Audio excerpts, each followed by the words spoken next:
Okay, good morning everyone. Can everybody hear me okay? Good, thank you. It's 9:30 and this Places for Everyone hearing session is now open, and this is our last day of our 11-week programme. I'm Louise Gibbons, one of the inspectors appointed by the Secretary of State to examine the plan, along with William Fieldhouse and Stephen Lee. Just some housekeeping matters first. A reminder please for everyone to switch mobile phones, laptops and other devices to silent. We do have water in the room, which will be topped up during breaks if we have them. So please do not bring food or hot water. Sorry, last day I get it wrong. In food or hot drinks into the room. I think there are no fire alarm tests planned for today, so if the alarm does sound, please vacate the building in an orderly fashion following the green emergency exit signs. If you have any queries about the process for today, please ask Helen or Yvonne, our programme officers. Just a brief reminder that the purpose of the examination is to help us decide if the plan is legally compliant and sound, and if not, how it could be modified to ensure that it is. The session today, as we've had previously, will be a structured discussion based on the agendas which were published last week. And today we are dealing with ecology, monitoring and next steps. I will explain how I intend to run the session on ecology in more detail shortly, but just in brief for now, I will set some ground rules with this session. And then I'll invite the GMCA to do an introduction, and I'll start with questions to the GMCA, and when I've heard responses to those, I'll invite contributions from others. At that stage, please turn your nameplate on its end and make sure I can see your nameplate as well. Please keep your comments brief and focused and limited to no more than 1 or 2 minutes. There's no need to repeat what was in your original statements, representations, or your responses to our further supplementary questions. We obviously have all of those. And I will give the GMCA the chance to sum up their position at relevant points. We'll probably have a comfort break for about 20 minutes around 11 o'clock if we need it, and short breaks in between each agenda item as we did do yesterday, just to give a time for a change in personnel if needed. So before I turn to the agenda, I'd like participants to introduce themselves, and I'll start with the GMCA team first, please. Good morning, ma'am. Chris Katkowski, King's Counsel for the GMCA. I'm Derek Richardson. I'm Principal Ecologist at the Greater Manchester Ecology Unit, GMEU. I'm Sarah Todd, Traffic Counsel for the GMCA. Good morning, Dave Trimmingham from Turley on behalf of Peel Land and Property. Good morning, Francis Hesketh from TEP Ecology for Peel.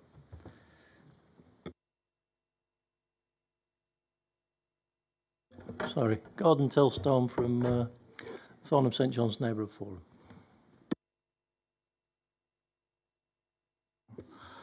Dave Bentley, ecologist. Gillian Holden from Save Durka Greenbelt. Good morning, I'm Ross Harding, representing the Wildlife Trusts. Jackie Copley, CPRE, the Countryside Charity. Marge Powner, Vice Chair of Save Greater Manchester's Greenbelt Group. Okay, thank you, everybody. So now I'll just, as I said, I'll just set some ground rules for this session, and just a reminder of why we're here. We asked the GMCA to advise what they consider to be relevant, up-to-date, adequate and proportionate evidence on ecology to inform the choice of allocations and the contents of the site allocations policies in the local plans. And then we subsequently ask for comments from other parties in our IN 28 note. So the purpose of this session is to focus on that and the questions as set out on today's agenda. So the discussion will be limited to the document GMCA 43, which provided the GMCA response to our question, and the responses to our further supplementary question, AP 91. only, and won't involve detailed ecology submissions already made during site allocations during the hearings and also in your statements as well. So I will halt any detailed discussions on that, and I'm sure you'll appreciate why. We've already heard all the evidence in relation to that. I do realise feelings on this run quite high, but I do need to make the point that I will also stop any comments that I consider are inappropriate about the professionalism of the GMCA, the councils, the GMEU or individuals at this session. So that's across the board. Once the GMCA have done their introduction, I will ask my questions first, and I do ask that you bear with me. I do have some questions, unusually for me, and I also want to set out what I understand to be the context as well. So that might take a little time, and then I'll come to you after that. So just bear with me whilst I do that. But I'd like the GMCA to start with an introduction first, please. Yes, thank you very much indeed. So just a brief overview by way of introduction. You have our paper GMCA 43. And just to set the scene, as I would put it, I mean, one needs to have a clear understanding of what Places for Everyone is doing, and that is in relation to ecology, by and large, the allocations that it seeks to make, and contrast that with what PFE is not doing. And for example, it is not making a series of ecological or biodiversity designations. In relation to the allocations that we propose, we have looked to see, in essence, whether there are any ecological constraints which are so significant that the site simply shouldn't be put forward as being suitable for allocation. Bearing in mind, and this is a very important point to consider, that the spatial strategy that we formulated has led the consideration of sites. If you remember the coloured chart, GMCA 13, that I've got back off the shelf in my room upstairs. If you remember GACA 13, which sets out the staged process that we followed, ecological constraints were considered at stage 3. That's to say, after there had been this sieving of sites in relation to the various criteria that we had formulated to find sites which meet, or on the face of it, met our spatial strategy. So ecological constraints were considered at stage 3, and that is a perfectly appropriate way of doing things as far as we are concerned, particularly when you bear in mind that, as the framework makes clear at paragraph 175, although the framework wishes for land to be allocated in local plans with the least environmental value, that is immediately caveated with the very important words, "where consistent with other policies in this framework." And plainly, formulating a spatial strategy that, for example, seeks to find sustainable locations for development is entirely consistent with the framework. And so, in other words, one finds oneself in a situation where, with a spatial strategy leading the way to a range of sites which are then considered, it is, as far as we're concerned, an appropriate way of doing things to consider ecological constraints at that stage when you've sieved down from over 1,000 to, what was it, over 100, I think, or thereabouts, sites as a result of that process.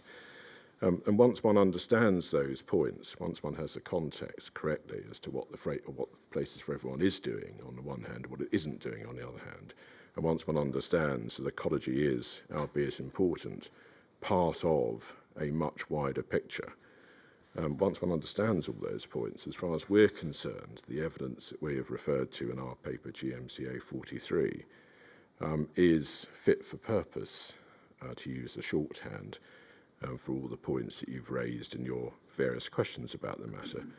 And I just want to say finally that we rely, GMCA, or the 9 authorities who have made this plan, we rely very heavily indeed on the advice of the GMEU, and quite rightly so. That's what I wanted to say by way of introduction. Okay, thank you. Now, I am aware that there are issues with the internet. Is that still the case? No, thank you, ma'am. It's been resolved, has it? Good. Yes. So if we refer to documents, then hopefully you can We should be keep able up to. with that. Yeah, good. Hopefully. Thank you. I thought I'd check before No, thank you very much. I'd continue. It's on GMCA guest. Oh, Sarah, okay. One of our team can't, but Okay, thank you. Well, hopefully you'll be able to look at somebody else's or let's see how we go. We'll Let's see how we go. Yes. So, see how we go. okay, thank you for that introduction. So, I just have I want to start with a couple of questions relating to Natural England and the GMEU. And with Natural England, obviously noting their concerns about the principle of development on peat, Natural England have not made any representations, as far as I could tell, on the soundness of site allocations in respect of other ecology and biodiversity issues. Is that correct? That is correct, and I don't want to reactivate the discussions we had about peat, but even in relation to peat, they haven't put forward the proposition that the allocations are not sound. But you're right, in relation to the various ecological matters which fall within their remit. I mean, we have a statement of common ground, and there isn't a soundness objection. Thank you. And in respect of the GMEU, they've not objected to any of the sites being included as allocations either, have they? No, the GMEU have given us advice about the various allocations. You have the various PEAs, as we've shorthanded them, and you have their position. Okay, and looking, you've referred to the site selection methodology. That was helpful because I was going to want to talk through that. So at stage 3, I mean, that included, it wasn't just the site allocations that we're dealing with, that was part of the sieving process. So there were other sites that were being considered at that stage, weren't there? So we sieved down from our great unmanageable mass of sites to a more manageable number of sites by drawing, if you recall, as I'm sure you do, by drawing areas which fit with the spatial strategy. That then generated a group of sites to which one applied, or to which the GMCA, the 9 authorities, applied the planning constraints and site suitability matters that are summarised in a right-hand box in GMCA 13. And one of those, of course, was ecology. Okay, so presumably that acted as some sort of filter along with all the other planning constraints at that stage as well.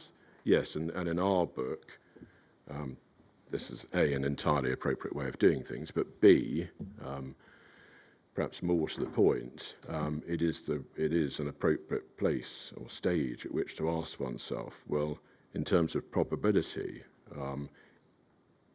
is there, if you like, a red flag on this potential site or this potential allocation? Is there an ecological constraint, a biodiversity constraint, which is of such significance that one really shouldn't take the site forward because one is unlikely, in terms of probability, one is unlikely to be able to satisfactorily mitigate and or compensate, or in relation to a large site, if you like, work around the ecological issue, whatever it might be.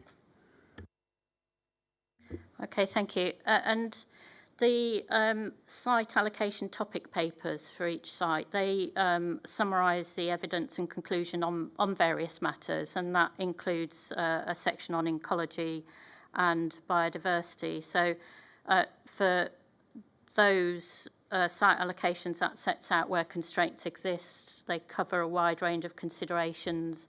Some of them refer to international and national sites, local sites that are likely to be expected. And for the local sites, that covers things like local wildlife sites, wetland nature improvement areas, SBIs and also extensions to SBIs, and some look at the kind of different characteristics of the SBIs and how they're classified as well. That part of the topic paper also refers to habitats and key protected species, and they pick up where a preliminary ecological appraisal, a PEA, has been undertaken, and when information has also been used by that has been provided by site promoters or developers. And sometimes there's a combination of an approach. That's right, as our paper 43 explains. And then the summary of that ecological evidence also notes where there are concerns and key issues that might need to be addressed, either through further survey work, mitigation, or biodiversity net gain. Is that correct? Is there anything I've missed from that? That's right. I mean, the only thing I would add, which I think is implicit in what you've said in any event, is that, as you know, and it's part of your question actually that's led to this session, a number of these points then feed through to criteria, requirements, however one wants to describe them in the various allocations. And we discuss site by site the appropriateness or otherwise of those.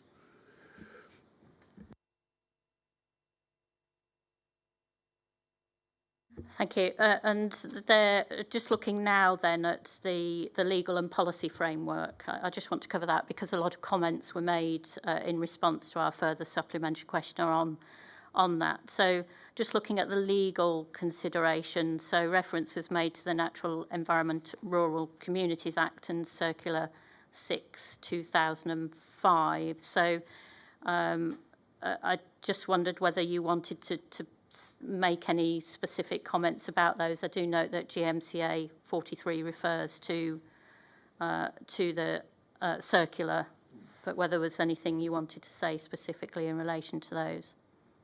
Our paper 43 starts by dealing with the circular and indeed the legal issues around habitats regulation assessment, and it sets out our position. And as you know, we have a statement of common ground with Natural England in relation to that. As for broader statutory duties, I mean, we touched on this during our discussion in relation to peat, if you recall. There's that broad statutory duty to consider biodiversity issues, which, as far as we're concerned, we've met. So I have nothing particular to add to the position as we've set it out. Okay, thank you. And in terms of the National Planning Policy Framework and the planning practice guidance, you referred in your introduction to paragraph 175. Just bearing in mind, there's also the first part of that refers to the hierarchy of sites. And of course, for the international sites, you undertook habitat regulations assessment. That is right, yes. I mean, there is this running saw, isn't there, as to quite what the scope of paragraph 175 is and the extent to which it's actually dealing with ecological issues, but I'm going to work on the basis that it does. And yes, we have distinguished hierarchically, if you like, and we have met, as far as we're concerned, and Natural England agrees, we've met our legal responsibilities in relation to the internationally designated sites. I mean, while we're with the framework, yes, there's paragraph 175, and also, of course, we've previously discussed the run of paragraphs that begins at 179, and it's 179 in particular that I had in mind in the opening part of my brief opening remarks. That's to say, the guidance there that plans should do various things. That doesn't mean that each and every plan has to do all of these things, and Places for Everyone is not a plan which seeks to identify, map and safeguard various potential ecological designations, as we know. So that needs to be borne heavily in mind.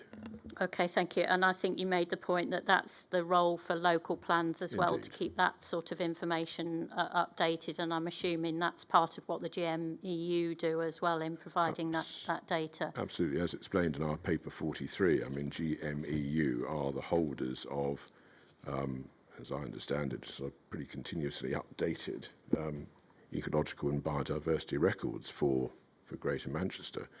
as explained in our paper 43.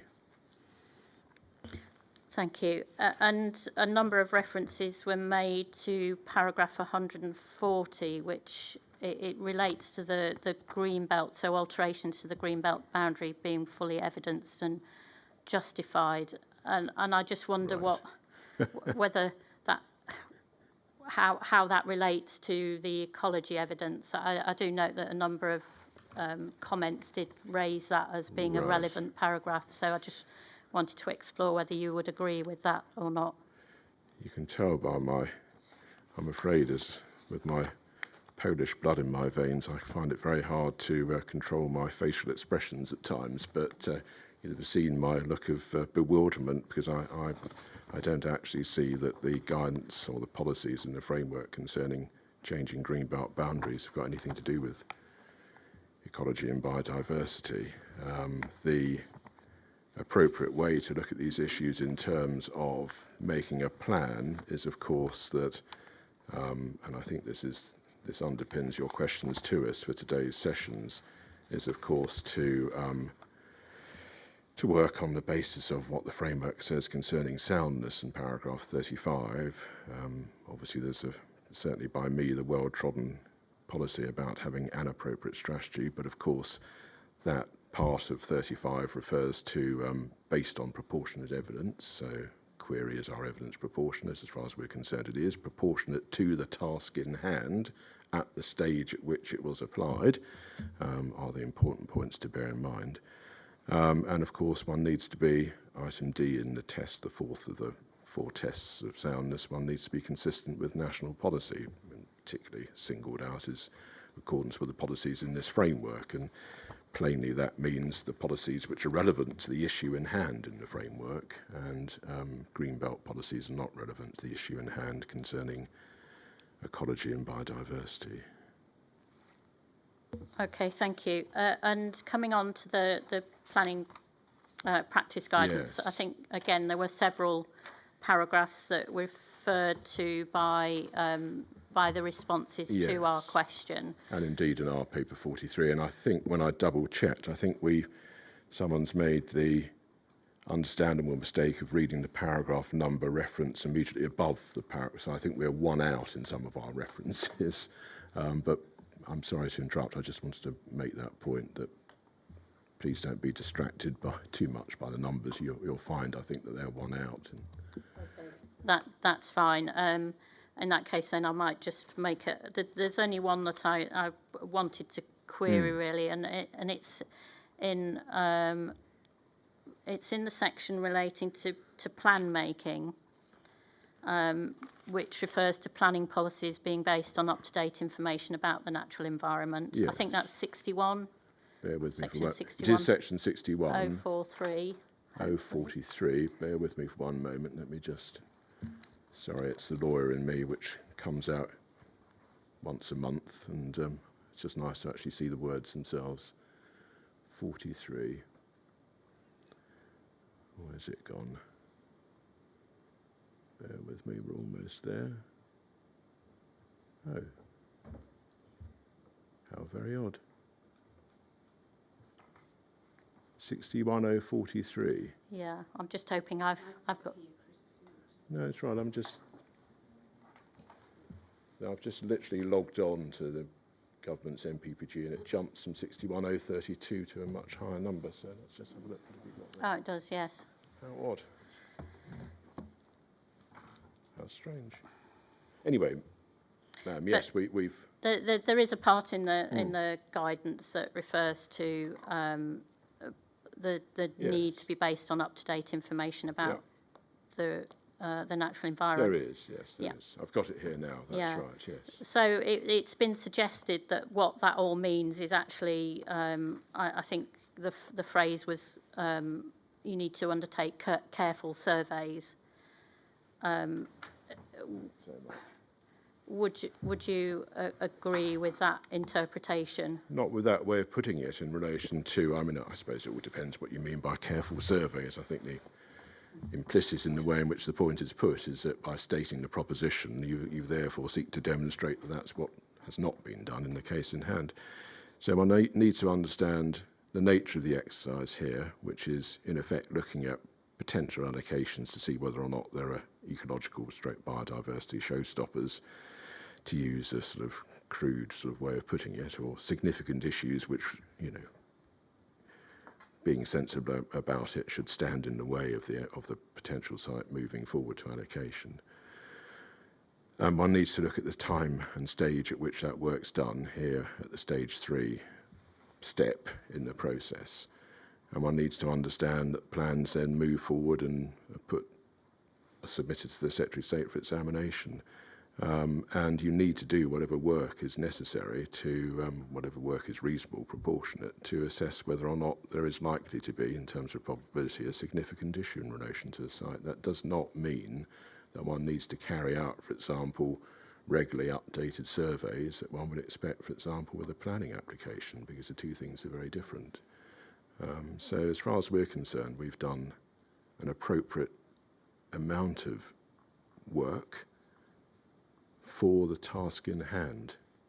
And I keep emphasising that because certainly the way in which we put it is that everything flows from understanding exactly what one's doing, and that's to be contrasted with what one isn't doing.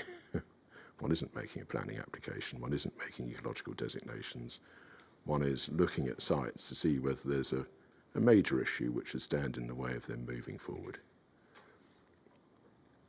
Okay, thank you. And just looking then at the evidence in a little bit more detail, and the role of the GMEU, Yes. I think it's helpful because obviously that has been referred to by yourselves. So I think it would be helpful to understand, and it is set out in GMCA 43, but again, what role the GMEU has, and what data and information that they hold, and how that's been shared with Absolutely. the GMCA and the authorities. Pass over to the expert on the subject. The Greater Manchester Ecology Unit is a shared technical service, primarily to provide advice to and on behalf of local authorities on nature conservation and ecology. There's the full establishment is 9 people in the unit, with 2 posts down at the moment, but the full establishment is 9. 6 of them are full-time ecologists. Our core services, if you like, to the districts of Greater Manchester are to provide advice on planning applications, planning enforcement issues, planning appeals, and we also hold the primary habitat and species databases for Greater Manchester. And we, one of our core roles is to identify, select and recommend for designation local wildlife sites in Greater Manchester.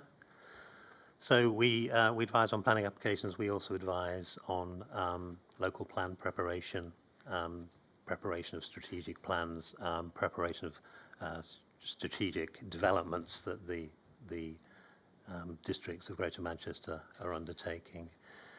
We look, we assess about, across Greater Manchester, about 1,600, 1,800 planning applications a year across Greater Manchester. We also provide a service to other local authorities, primarily in northwest England, but also in other areas of England as and when we're asked to do so. So in total, we look at about 2,000 planning applications a year. And the ecologists in the unit, we do primary ecology surveys of sites, mostly in relation to the selection of sites of biological importance, local wildlife sites across Greater Manchester, but also a range of other surveys as and when we're asked to do so by the districts. We respond to the briefs given to us. We don't have the capacity to look at everything. We look at what people ask us to look at. And how long have you been established? We grew out of a shared service that was the Greater Manchester, when it was Greater Manchester County, and the unit was formed 1988-89 at the dissolution of the the former GMC council, so many years, yeah.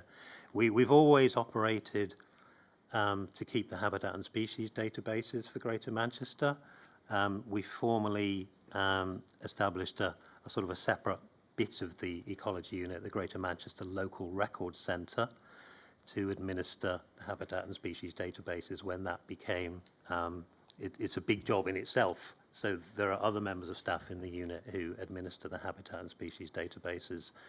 And we, yeah, as referred to, the consistently updated, lots of volunteer evidence comes to us, lots of evidence from planning applications that we look at comes to us, gets added to those habitat and species databases on a daily basis, essentially. So it comes from a wide source of information, your data. It's not just your work, but also that comes through from the planning applications that's submitted by volunteers. And sometimes does that result in changes? You said that part of your role is to designate local wildlife sites. Do you also make recommendations based on what information you have in terms of extensions to SBIs as well? Is that part of your role? We do. All SBIs, the reviews and the extensions, they're visited by professional ecologists from the unit. We try to, in line with DEFRA guidance, to update those local wildlife sites or review them every 5 years. We have had some issues both with COVID restrictions over the past couple of years, getting out and doing that over the past couple of years. But we do, as well as the visits by professional ecologists, we do take into account records submitted to us by local volunteers. In fact, there is a reliance in a number of cases on local volunteers to look at and supply us with records, but we don't entirely rely on that. We validate and verify those records, and we would follow that up with visits from ecologists before we would recommend designation to the districts. Just to say, we don't have any legal basis to designate sites for planning purposes. We make recommendations on the designation of local wildlife sites, and the districts themselves will have their own processes for taking sites forward for designation for planning purposes. Okay, so in your involvement in the site allocations, Mr. Katkowski said that you've supplied information on sites and what are the relevant species, and in some cases you've undertaken the preliminary ecological assessments. Is that correct?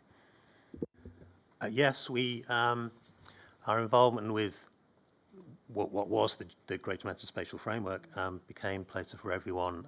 We started 2015 in more detail at that stage. That stage we were screening for the Habitat Regulations Assessment. We started work on the Habitat Regulations Assessment back in 2015, and then 2016 we got the long list, if you like, of sites that were being proposed for possible allocation as part of GMSF.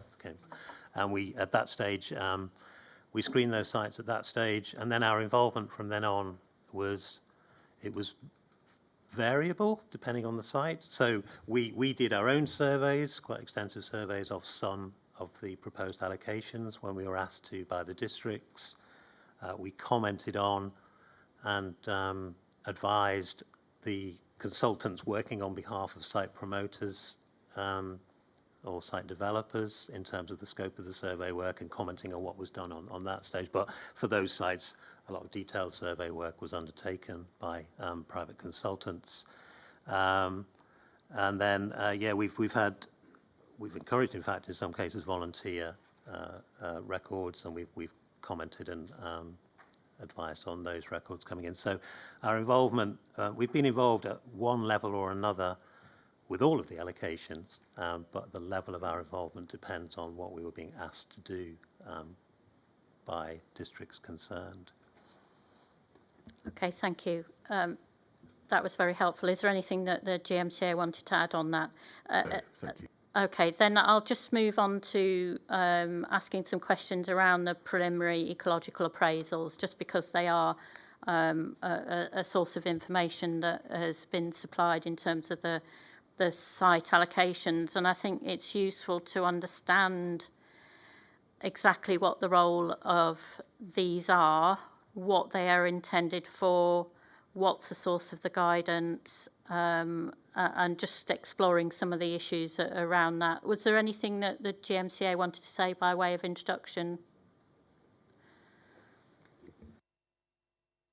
Yeah, those PEAs, some districts, again, it depends on the level of what we're being asked to do, but the brief for those PEAs was basically, I think the word's been used today, showstoppers, whether there were anything that we were aware of or that we suspected from the information and knowledge we have of the ecology of Greater Manchester that said, well, were there reasons that the ecology value was so high that it shouldn't be taken forward for allocation, or you know, there was considerations that shouldn't be.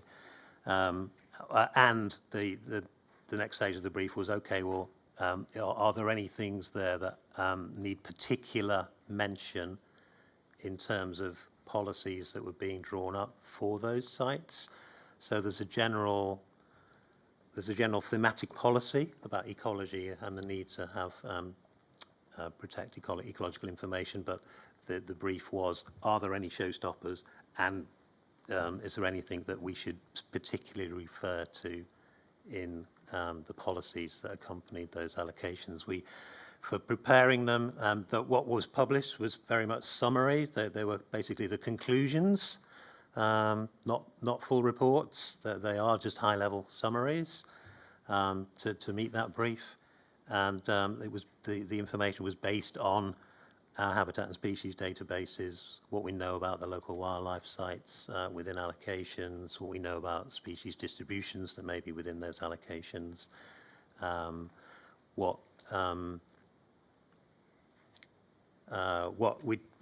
we visited the majority of the sites as well. We didn't do full survey information. We did with walkover surveys, I would call them, and then only if there are some occasions, I think, with pre-application work or allocation work, where if you suspected that a particular species or species group would be present in very high populations, such that it may be a very significant constraint, we would look at that as well. So, I mean, from some of those PEA advice, there was, for some of the sites that had identified a higher level, perhaps, of ecological value within the allocations, there was more detailed survey work was done, partly by ourselves, partly by others, consultants working on behalf of developers. Okay, thank you. And I think the topic papers where it refers to PEAs do clarify that the PEAs were not intended to be fully comprehensive surveys. It just puts a marker down for what their role was. And just looking at the general application of PEAs, it would be helpful to just state what they are intended for in general terms, because obviously I've seen that the guidance produced by the Institute. It would be helpful just to understand what the role of PEAs is in general context. The different levels of PEA. PEA is basically, you can look at the high-level information that we looked at, site allocation stage. Again, the role of them is to look at, well, are there such high-value ecological assets within sites that could not, or it's not desirable to mitigate or compensate for any harm that may result from a development, so that you advise that you really shouldn't go forward with development if you couldn't avoid the issue. So they're partly to do that, and they're partly to identify future survey work that may be needed to inform the detail of master plans or planning application layout, depending on the level of the plan. It's a first look, preliminary, it's a first look, if you like, at what the ecological constraints might be and the implications of that for any future development on sites. So where they've been done, then my understanding is that because of that high level work, it's an appropriate tool to use in terms of the nature of the plan and the allocations that we're dealing with. That's certainly the way that we see it and the way that we put the point. Absolutely, yes. That's that. In a nutshell, that's our position. Okay, and in GMCA 43, I think you acknowledged that the surveys were, that the PEAs were undertaken having regard to there was a change in the guidance from 2013 to 2017, but would that have, did that, or would that have affected the way in which the PEAs were undertaken and or the outcome? No, the reference was because we started work on appraising sites before the 2017. We'd started looking at in some detail in 2016. But in terms of the content of what you would look for, protected species, designated sites, priority habitat, priority species, it didn't substantively change, I think, between the two sets of guidance. There's a lot more narrative in the 2017 guidance notes, but it doesn't fundamentally change the purpose of PEA or what you would be looking for in terms of the ecology in a PEA. Thank you. And some didn't have a PEA undertaken, but in that case then I think the topic papers refer to information provided by the developer or the site promoter. And I think there were some criticisms that was relied on too heavily, but I'm just wondering whether it is acceptable to rely on that information provided by the developer and having regard to what the GMEU said about kind of overseeing or having a kind of overview of that information provided by the developer. Is it acceptable to rely on that? Well, to the extent that we have, we would say it's perfectly acceptable to do so. I mean, I'll ask for a professional ecologist's observation in a few moments' time, but I think wrapped up in all of this, and certainly in some instances, I wouldn't like to say all, but in some instances where this point has been raised against us, there's an implicit assumption or presumption that a developer's ecologist must be some sort of rogue, if you like, and can't actually commission proper studies and surveys. And, I would categorically reject that. If the surveys have been conducted in accordance with the relevant guidance, then it's perfectly valid to rely on them. So one needs to be very, very careful about some of the underlying prejudices, if you like, which are wrapped up in some of the points which have been made. I'm not trying to say that all those who have written in on the subjects have said that, because I'm being careful not to say it, and I give them full credit for that. But in terms of your position from the GMEU, what would you like to say? Yeah, just to reiterate that point, that the ecologists working on behalf of developers, if you like, or site promoters, they're well qualified. That they are professionals. They're giving professional, objective advice. It's not. Or I think they'd get quite cross if you said it was partial. They're professional members of professional institutes who are undertaking that. So with GMEU, we take into account the work of, and we've in fact advised and guided the work of some of the professional ecological consultants who've looked at sites. We've also taken into account the work of others, volunteers, surveyors, and interested parties on some of the sites.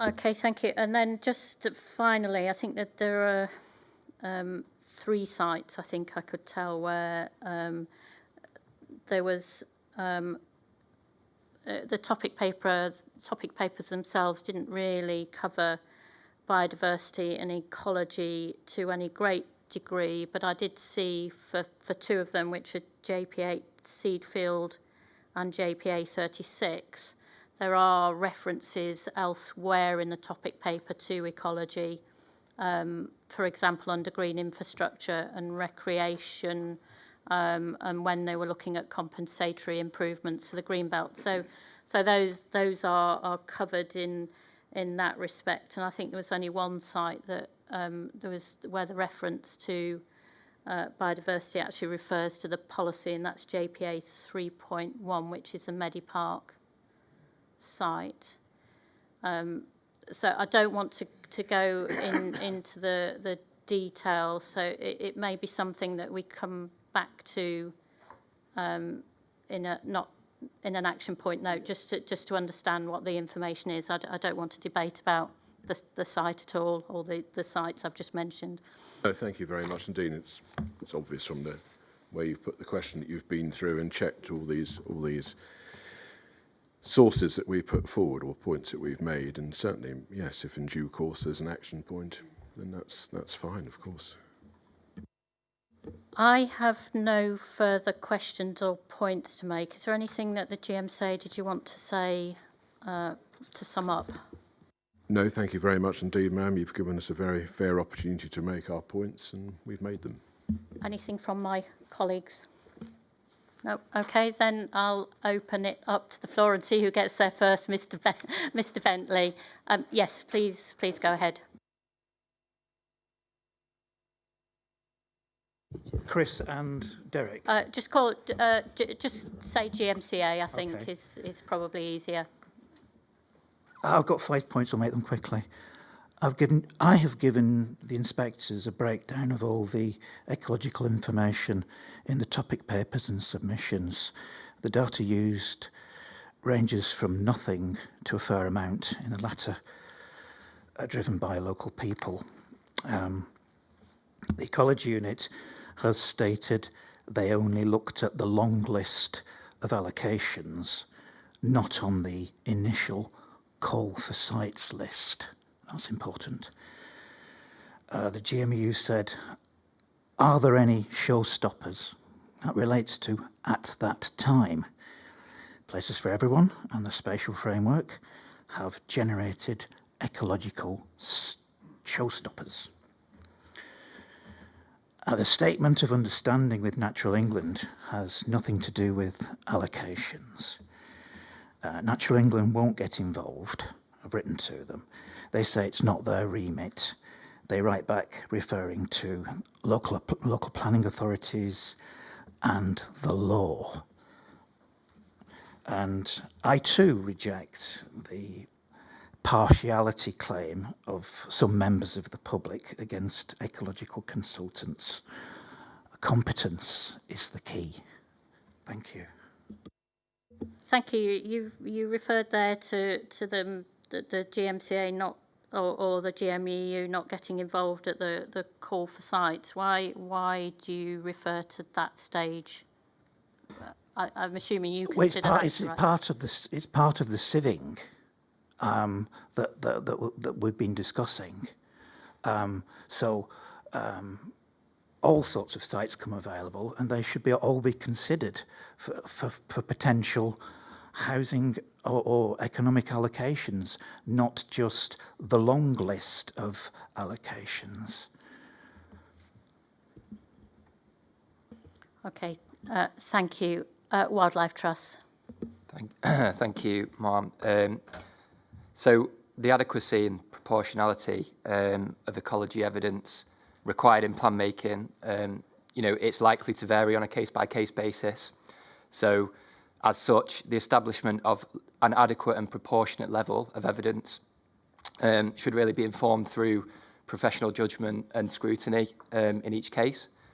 So, when using professional judgment to determine what is adequate and what is proportionate in any given situation, planning authorities need to consider the scale and nature of a proposed development, the sensitivity and importance of any ecological features that might be affected, and then any relevant policies and guidance as well.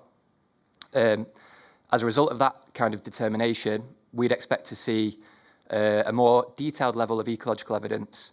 So, in effect, what I'm referring to is ecology surveys and assessments to be submitted in support of larger or more complex allocations. allocations in ecologically sensitive locations, or those likely to affect important ecological features. Obviously, compare that to smaller developments or less complex allocations, or those in areas with a lower ecological sensitivity. You'd expect to see less evidence in support of those. That doesn't particularly appear to be the case or to be the approach taken across the whole of the Places for Everyone area. The variation of the ecological detail provided across the plan, it doesn't particularly appear logical, as it doesn't appear to relate to the nature or scale of any proposed development or ecological sensitivity of the site itself. As we've heard, in some cases, there's no ecological evidence submitted at all, despite significant ecological constraints being identified in the immediate proximity. And in addition to that, and without deviating into specific examples, we are concerned that where ecological information has been submitted in support of the plan, it is often extremely limited in scope and substance. So frequently there's a summary of high-level ecological constraints presented in the topic papers, alongside some references to site promoter evidence or recommendations from GMEU, as well as a tendency to assume any residual effects are going to be mitigable. In many cases, there's no technical evidence available to representatives to scrutinise these ecological summaries or the conclusions drawn from them.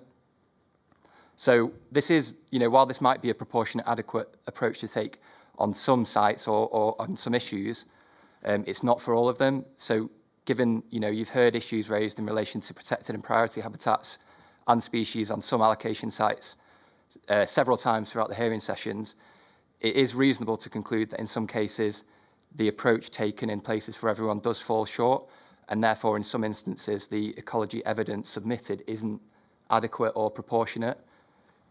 That's kind of the overarching point I wanted to make, and then I did make a couple of points while GMCA were talking, if I could just address them. So we've heard that the level involvement of GMEU was based on what they were asked to do, but based on what I've said, I think it should have been GMEU setting out what was required, who was asking them to do what. They should have been saying, we need to do this because we found this. Also, I don't think that a single walkover survey is enough to establish whether or not there's significant populations of protected or priority species that might require further surveying at the plan-making stage. And we do know natural environment PPG paragraph 10 does set out that planning authorities should consider whether ecological survey is appropriate when plan making. So it's not, out of the bounds of possibility. And the final point is about the site promoter evidence, and it's not about not trusting the site promoter evidence, because they are, professionals. I absolutely rely on the evidence that they would provide. The issue is that we haven't been able to see any of it. It's not, none of the technical evidence has been available to representatives to review and to make our own judgment on whether or not we agree with the kind of general conclusion that we have seen.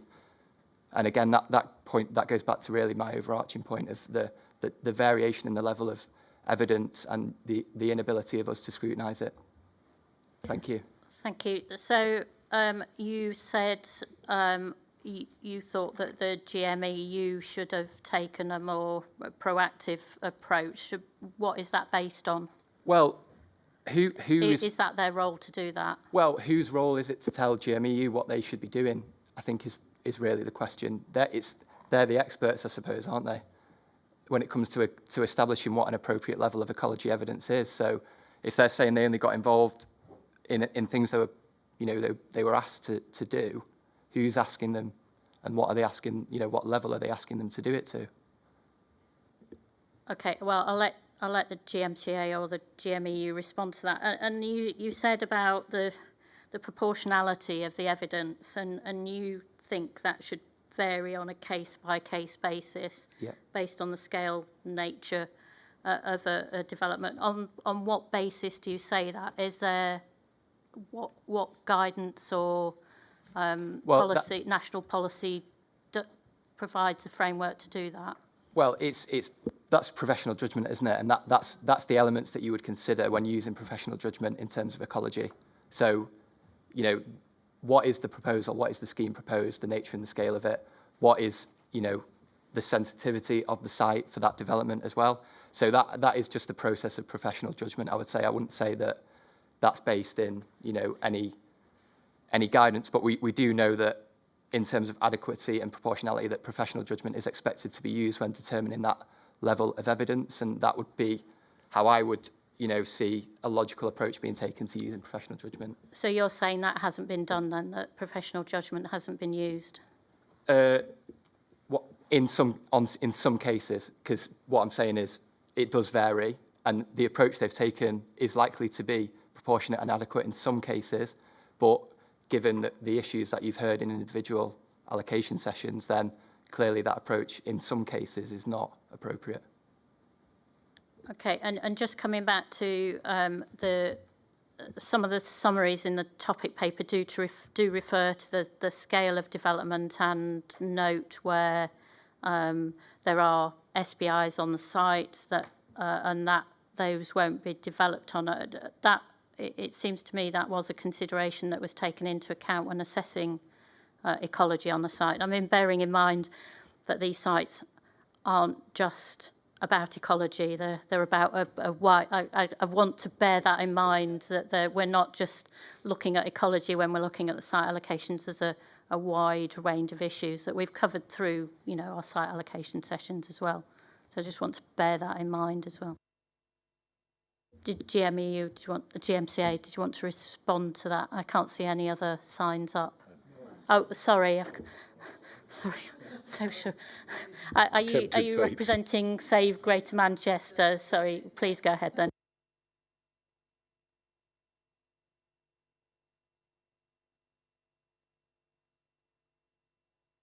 Sorry, nothing. Just referring to Mr. Katkowski's task in hand. The task in hand is to allocate the sites, and some of these sites have great ecological importance, and if that's only assessed at a late stage in site selection, then sites with less ecological importance are not going to be considered. The PPG guidance at number 11 suggests that a relevant evidence should be provided. So just looking at the paragraph 179, which, I mean, I have to say that I'm a bit surprised that we can pick and choose which of the paragraphs in MPPF are relevant to this plan or not. But what we can't do is consider that this, same point as I made yesterday, that this sort of thing can be considered in local plans because the allocations have already been made. So, you know, and I think Mr. Katkowski has said in a previous meeting that once a site's been allocated, it gives planning applications a big tick in the box. So the level at which you have to then determine whether the ecological evidence is sufficient to prevent a planning application is much higher. You know, and I think, so why is it acceptable that there's no relevant evidence to meet the needs of paragraph 179 in a plan that's going to allocate sites that then, when planning applications come forward, the tick in the box is already there. I'm also a bit surprised that, given this is a regional plan, that there wasn't the same approach taken for each allocation, for each district. And just linking to the points that have been made down the table, that you know, what we've got is a bit of a piecemeal approach, that some sites have relied on the expertise of the GMEU and others have relied on other evidence. And I don't really, this is a really important point, and I don't think it's acceptable. I think with a regional plan, each of the sites should have been considered in the same way. And I think just picking up on the point that Wildlife Trust made, in terms of developer ecologists, it's not their competence that we're challenging, it's the fact that they only look at part of the site that they are interested in. And, you know, the impact of a site is can be much wider than, let's say, a site of biological importance itself. There needs to be a consideration of things that happen around that site of biological importance or other important areas for nature and species. And let's be clear, the GMCA themselves describe peat mosses, for example, as supporting a unique range of wildlife. That's their words. And so, you know, we really need to think about what the impact of this is. And I would say that relevant evidence has not been provided to determine that. And one final point that I'd just like to make is in the recently published devolution deal, the government describe Greater Manchester as already being a trailblazer in natural capital investment. Now, we know that actually TEP are here today supporting Peel, but TEP produced a very interesting document that looked at biodiversity units, and I believe that was done for the GMCA. It looked at biodiversity units by ward for the whole of Greater Manchester. There's no natural capital data in the P4E plan, and that TEP document isn't referred to in the P4E plan.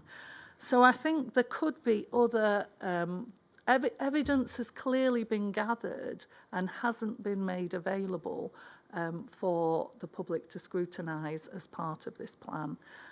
Evidence that would be really important in terms of looking at the environmental and ecology and biodiversity aspects of the plan. Thank you. I did just want to come back. I see Peel have put their sign up. I think in your response to the question, you actually did refer to some work on the biodiversity units based on the DEFRA. I think that was right. And you summarised the allocations against the average for undeveloped land in the Greater Manchester area. I think it would be helpful if you could just briefly explain what work you undertook and what you've summarised in your response to that question. Yes, thank you. The work actually was not commissioned by GMCA, it was just some research we did in-house out of our own interest. Obviously, we've been working in Greater Manchester for a large part of our existence as TEP, so we have a great affinity to the area. So we're testing out sort of the metric as it applied across Greater Manchester. So we used metric 2. Each parcel was looked at, each parcel at master map scale, which can be a very tiny area of land, was assessed in terms of its habitat using desktop data. And using the metric 2, the habitat type, a condition was estimated, a strategic significance was estimated based on is it an SBI or local nature reserve, etc. And we therefore calculated the biodiversity units for each master map parcel in Greater Manchester, which is obviously, I think, from memory, 7 million parcels. So then we could aggregate that or disaggregate that in any particular geography that we wanted to. So we did a ward level analysis, and we also looked at this was the Greater Manchester Spatial Framework stage. We looked at the GMSF allocations, the total red line for the allocations, including any land that's within, that's not going to be developed, but it was the wider red line of each allocation. And we therefore were able to say that for the allocation sites, the average across the whole of the GMSF portfolio was 4.76 units per hectare. and that compared with the average for open land elsewhere in Greater Manchester of 7.7 units. So while each allocation site is obviously different, but as a whole, it did provide some reassurance that the allocations were on sites that had less biodiversity units per hectare.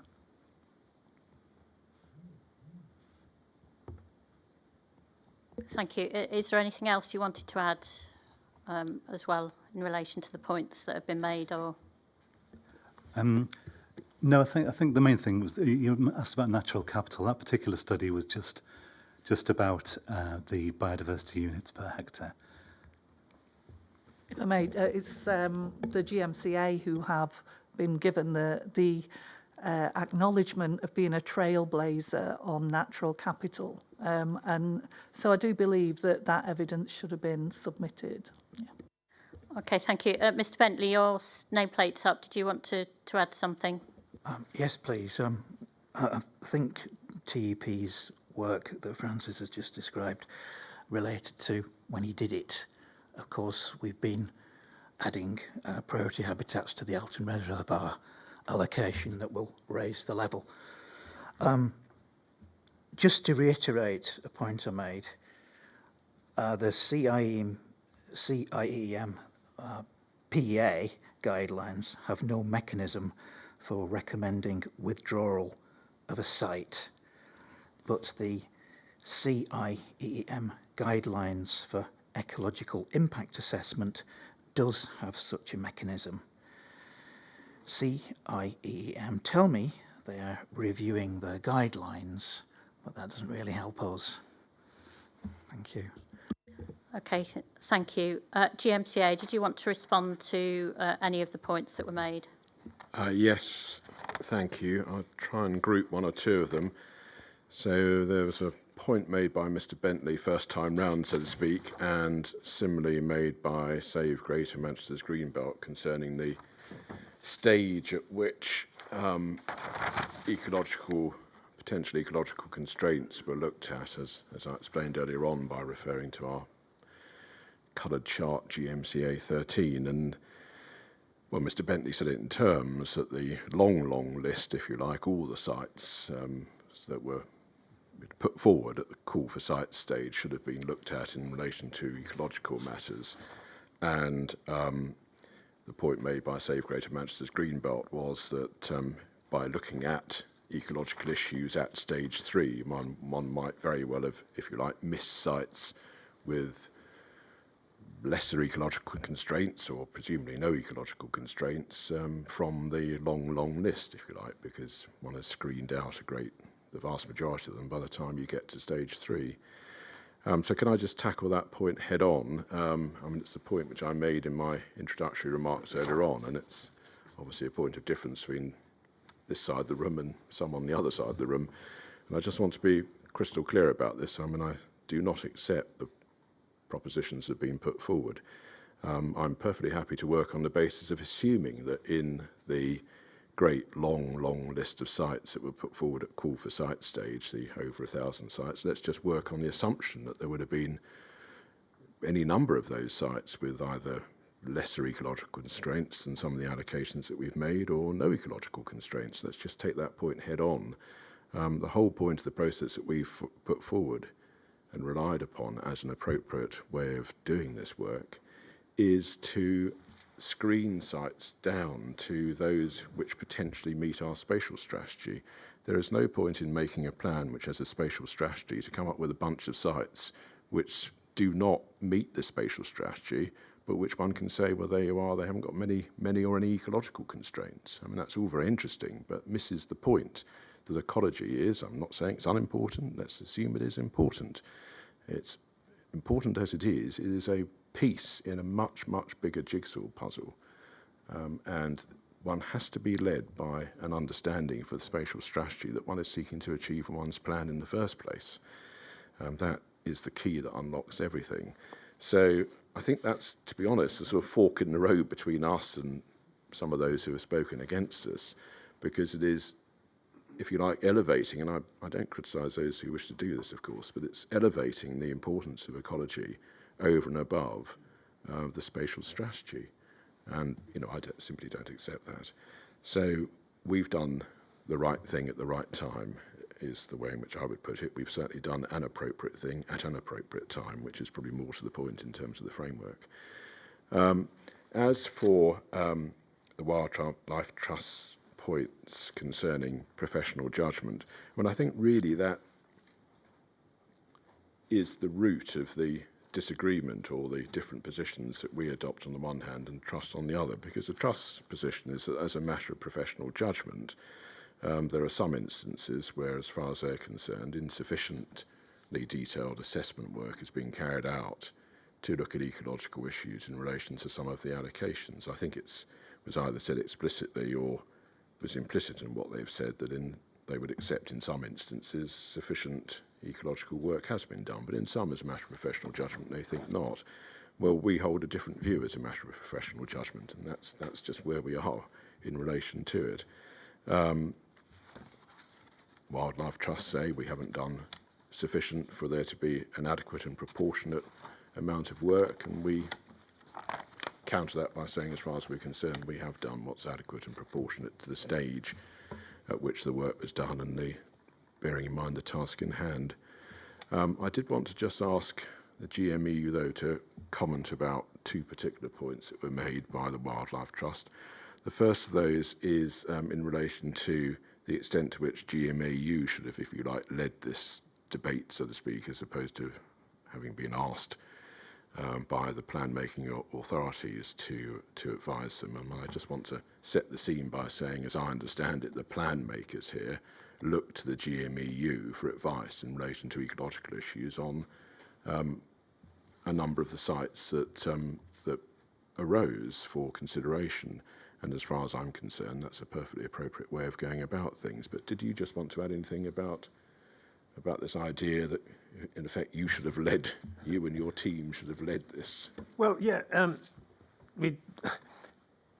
clarifying about our level of involvement, really. Yeah, yes, we were asked to look at all the sites, but, we did screen them to some extent or another in 2016. And then there was advice to the GMCA and the different districts concerned about what we thought about those sites. And at that, from that stage, we had actually prioritised some sites that had higher ecological value than others, and we had more conversations about those sites than others. And then from that, process followed as well. Okay, can GMEU give us a bit more information on those? Or GMEU, perhaps we didn't have the resource to do it, or others had already begun to do that work, and that was continued. And so we did have an involvement throughout, but the level of what stage we're at and what level of involvement we had, that's the bit I'm talking about. Well, we were doing what we were asked to do at that stage.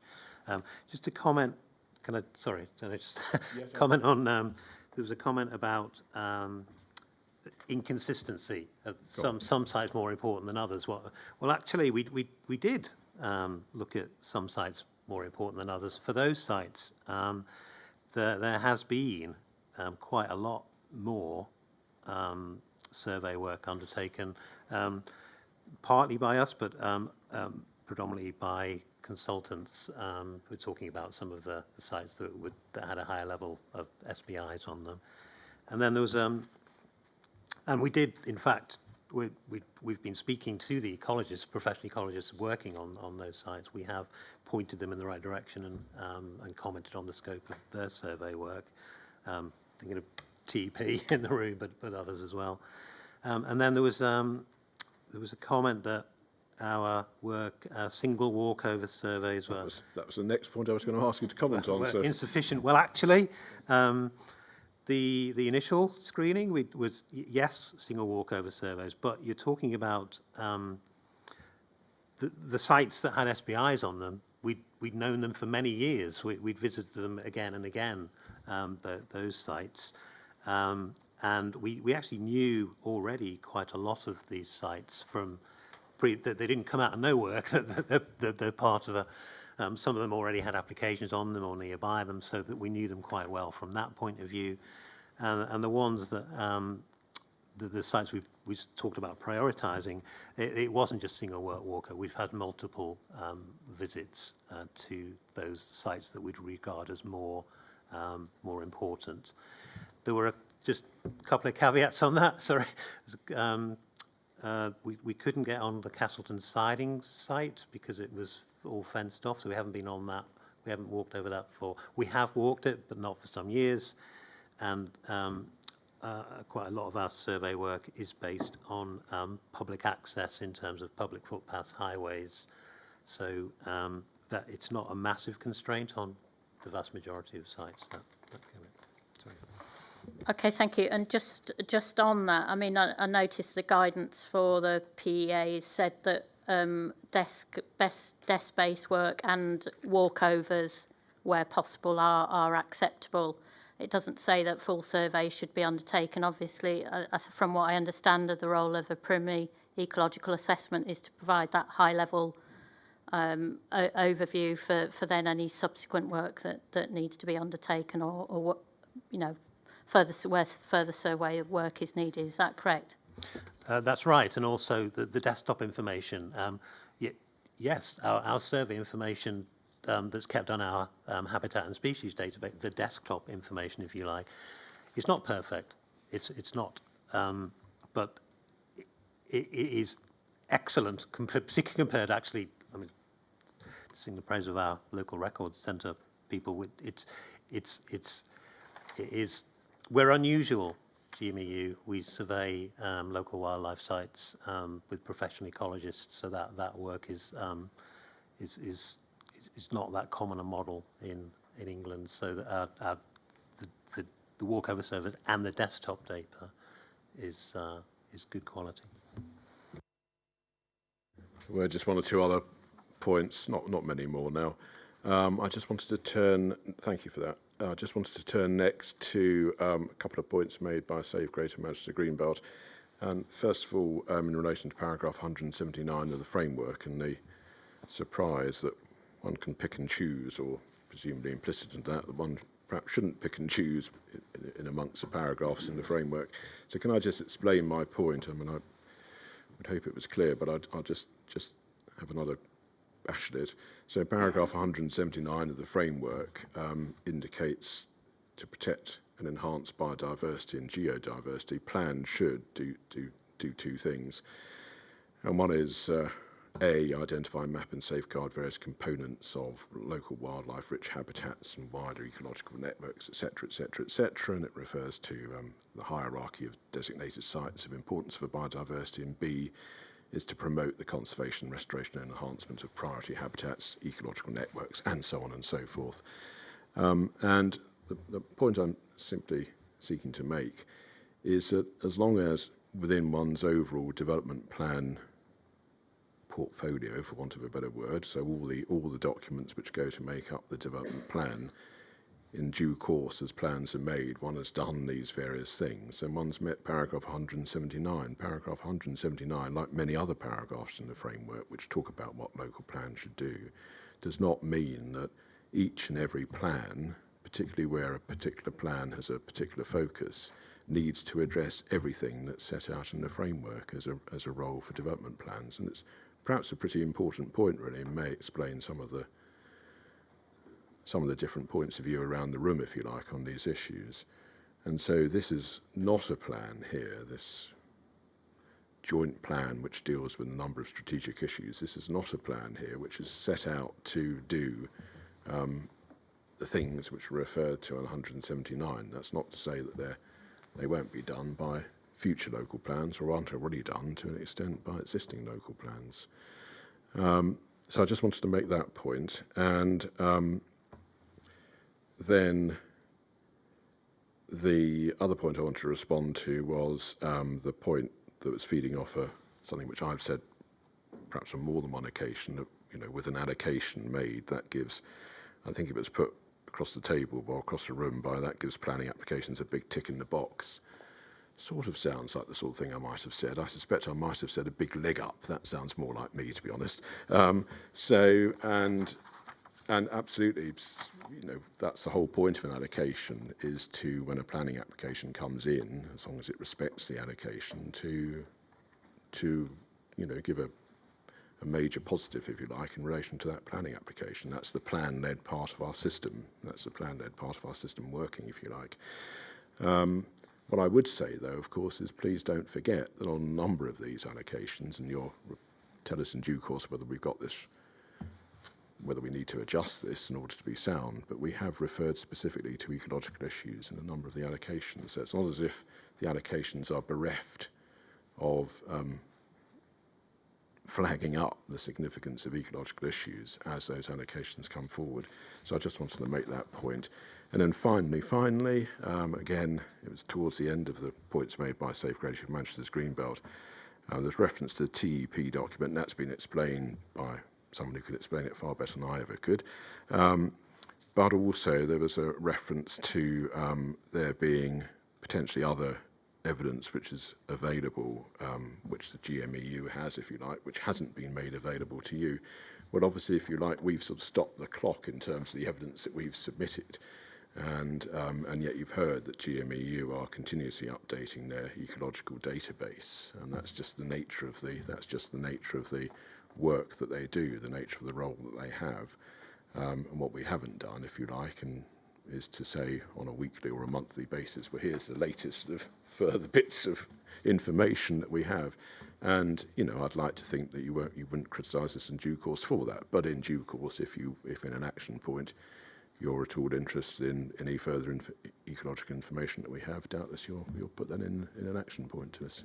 Well, I have to say I'm pleased you haven't been doing that on a daily or weekly basis for ecology and all the other subjects. It's just not a manageable task to be able to do that. Obviously, you have to make a cut-off point, don't you? And that's when the plan is submitted in most cases.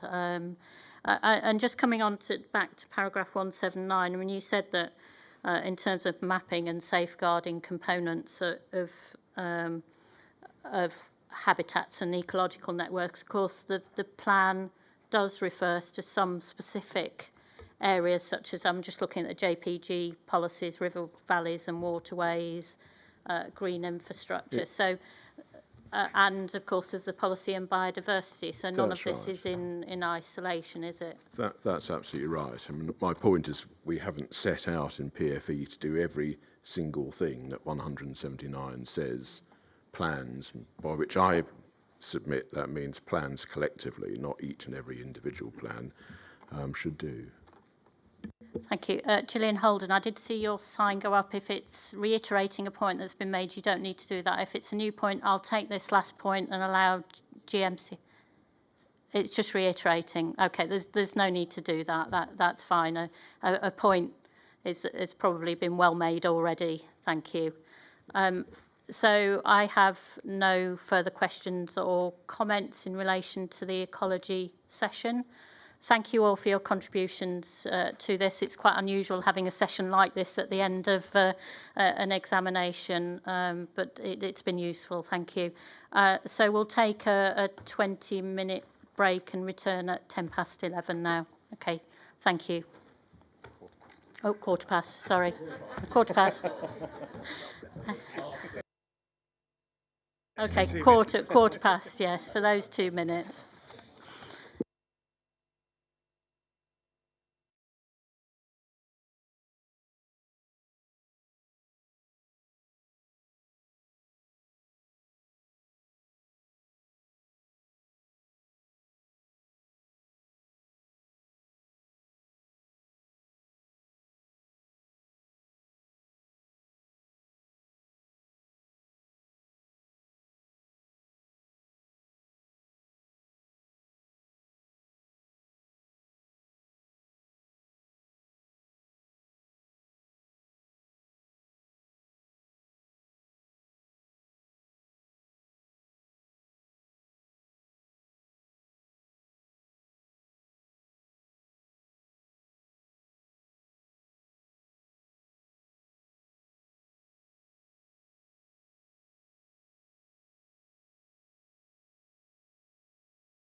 Okay, everybody, it's 11:15, so we'll make a start. We're moving on to the wonderful world of monitoring.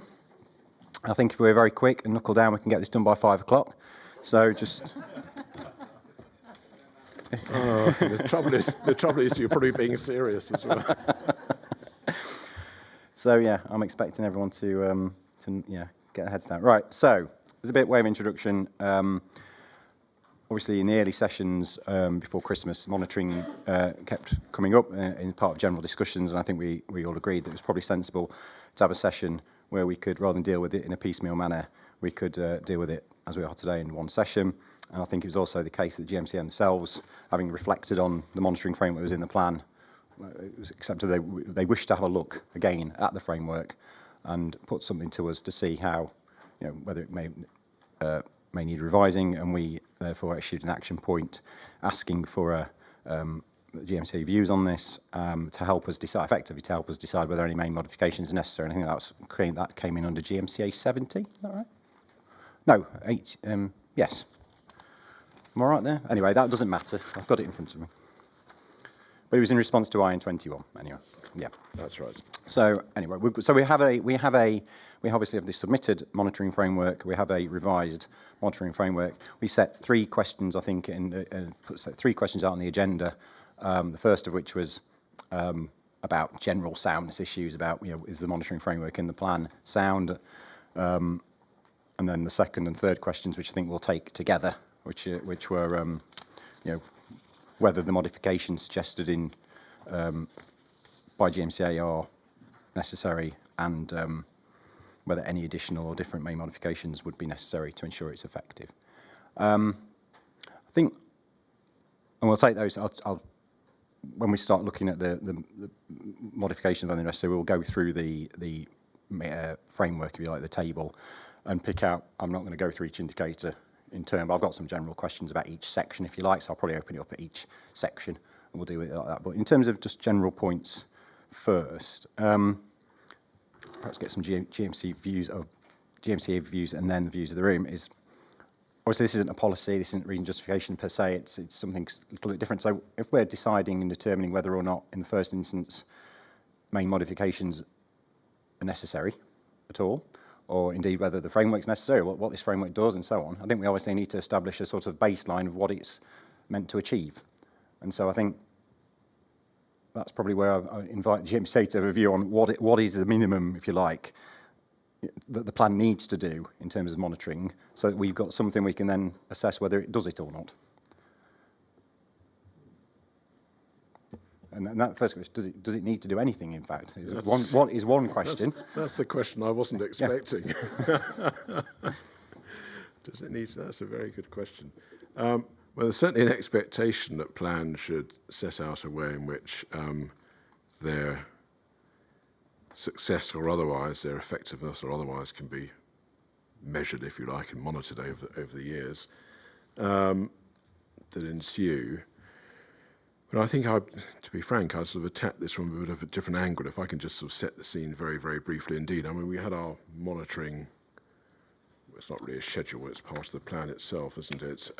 We had our monitoring pages beginning at page 390 of the submitted plan, and I think it became apparent, to be frank, during the course of some of the earlier sessions, that there are either items which one could legitimately say were not in the list that should be in the list, and some that needed to be clarified. I mean, where we've ended up with our paper number 70, I mean, perhaps the view now might be that we've gone in for overkill, but basically in our GMCA 70, the paper that sets out a revised series of items to monitor, I mean, my sort of way of putting it is that we've something in the schedule on everything that counts that you can count. Now, whether there's strictly speaking a requirement in order for the plan to be sound to do that, I must admit I doubt myself, but that's what we've put forward, and we're perfectly content, obviously, to discuss GMCA 70 and to see whether it's fit for purpose. But that's my strap line, if you like, something on everything that counts that you can count. And the everything that counts being, you're not. the point being, you're not looking at absolutely everything that the plan is doing that could be measured or monitored. You look at, if I'm looking at this from a point of view of like, does it do what it's supposed to? It's looking at presumably the key outcomes, the key of each policy, rather than everything in a policy that can be Yes. caught. That's right. Counted. That's right. That's why I put it in the way in which I have, yes. So, okay. And in that context then, thinking rules of thumb to this, obviously going through with both the original and, if you like, the proposed modifications, not every policy has an indicator against it. So from your perspective, that doesn't cause any issues? Nor should it, if you like, or nor is there any legitimate basis upon which it can be said that unless it does, that the plan is unsound, it's not sound. The way I would see this, to be honest, is to be quite frank about it and continuing what I hope has been the trend of 11 weeks, just to be very straightforward about it. I think in all truth we were a bit light in the submitted plan, and if anything we're a bit heavy in paper 70.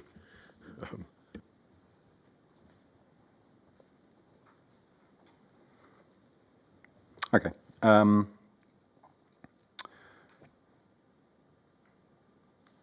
The other rule of thumb, I guess, and we'll pick up on some of these as we go through, is whether or not the indicator should, and this is alluded to in the question, if you like, should obviously relate back to a planning outcome or the policy outcome as well. So you may have some, and we make, for example, there are some which might be general data, if you like, that's out there in the world, but it doesn't necessarily relate to the policy. Is that what we should be looking at? A direct relationship. Certainly, as I understand it, in relation to the indicators column, which we have, the penultimate column in the revised schedule, we've sought to find a way of monitoring, measuring, counting, if you like, that does relate to each policy in turn, and it's just trying to find a suitable indicator, if you like, for whichever policy it is that one's looking at in the schedule. So, as I understand it, but obviously it'd be more expertly and fully explained to my left, but as I understand it, there has been a deal of thought given as to, well, what data is one actually realistically able to gather in relation to policy this, policy that, policy something else? What data might actually get to the essence of the policy? What is realistic, if you like, in relation to sources of data? This document 70 is a product of, I don't want to overstate this, but a few turns of the wheel, if you like. We didn't just go from the submitted plan to paper 70 without intervening stages where we actually looked to see, well, is that really something which fits the policy, which is realistically measurable, and so on. Thanks. And I've got a few questions I go through about whether or not course, that is realistic. Fits into that indicator fits into that category. So that's useful.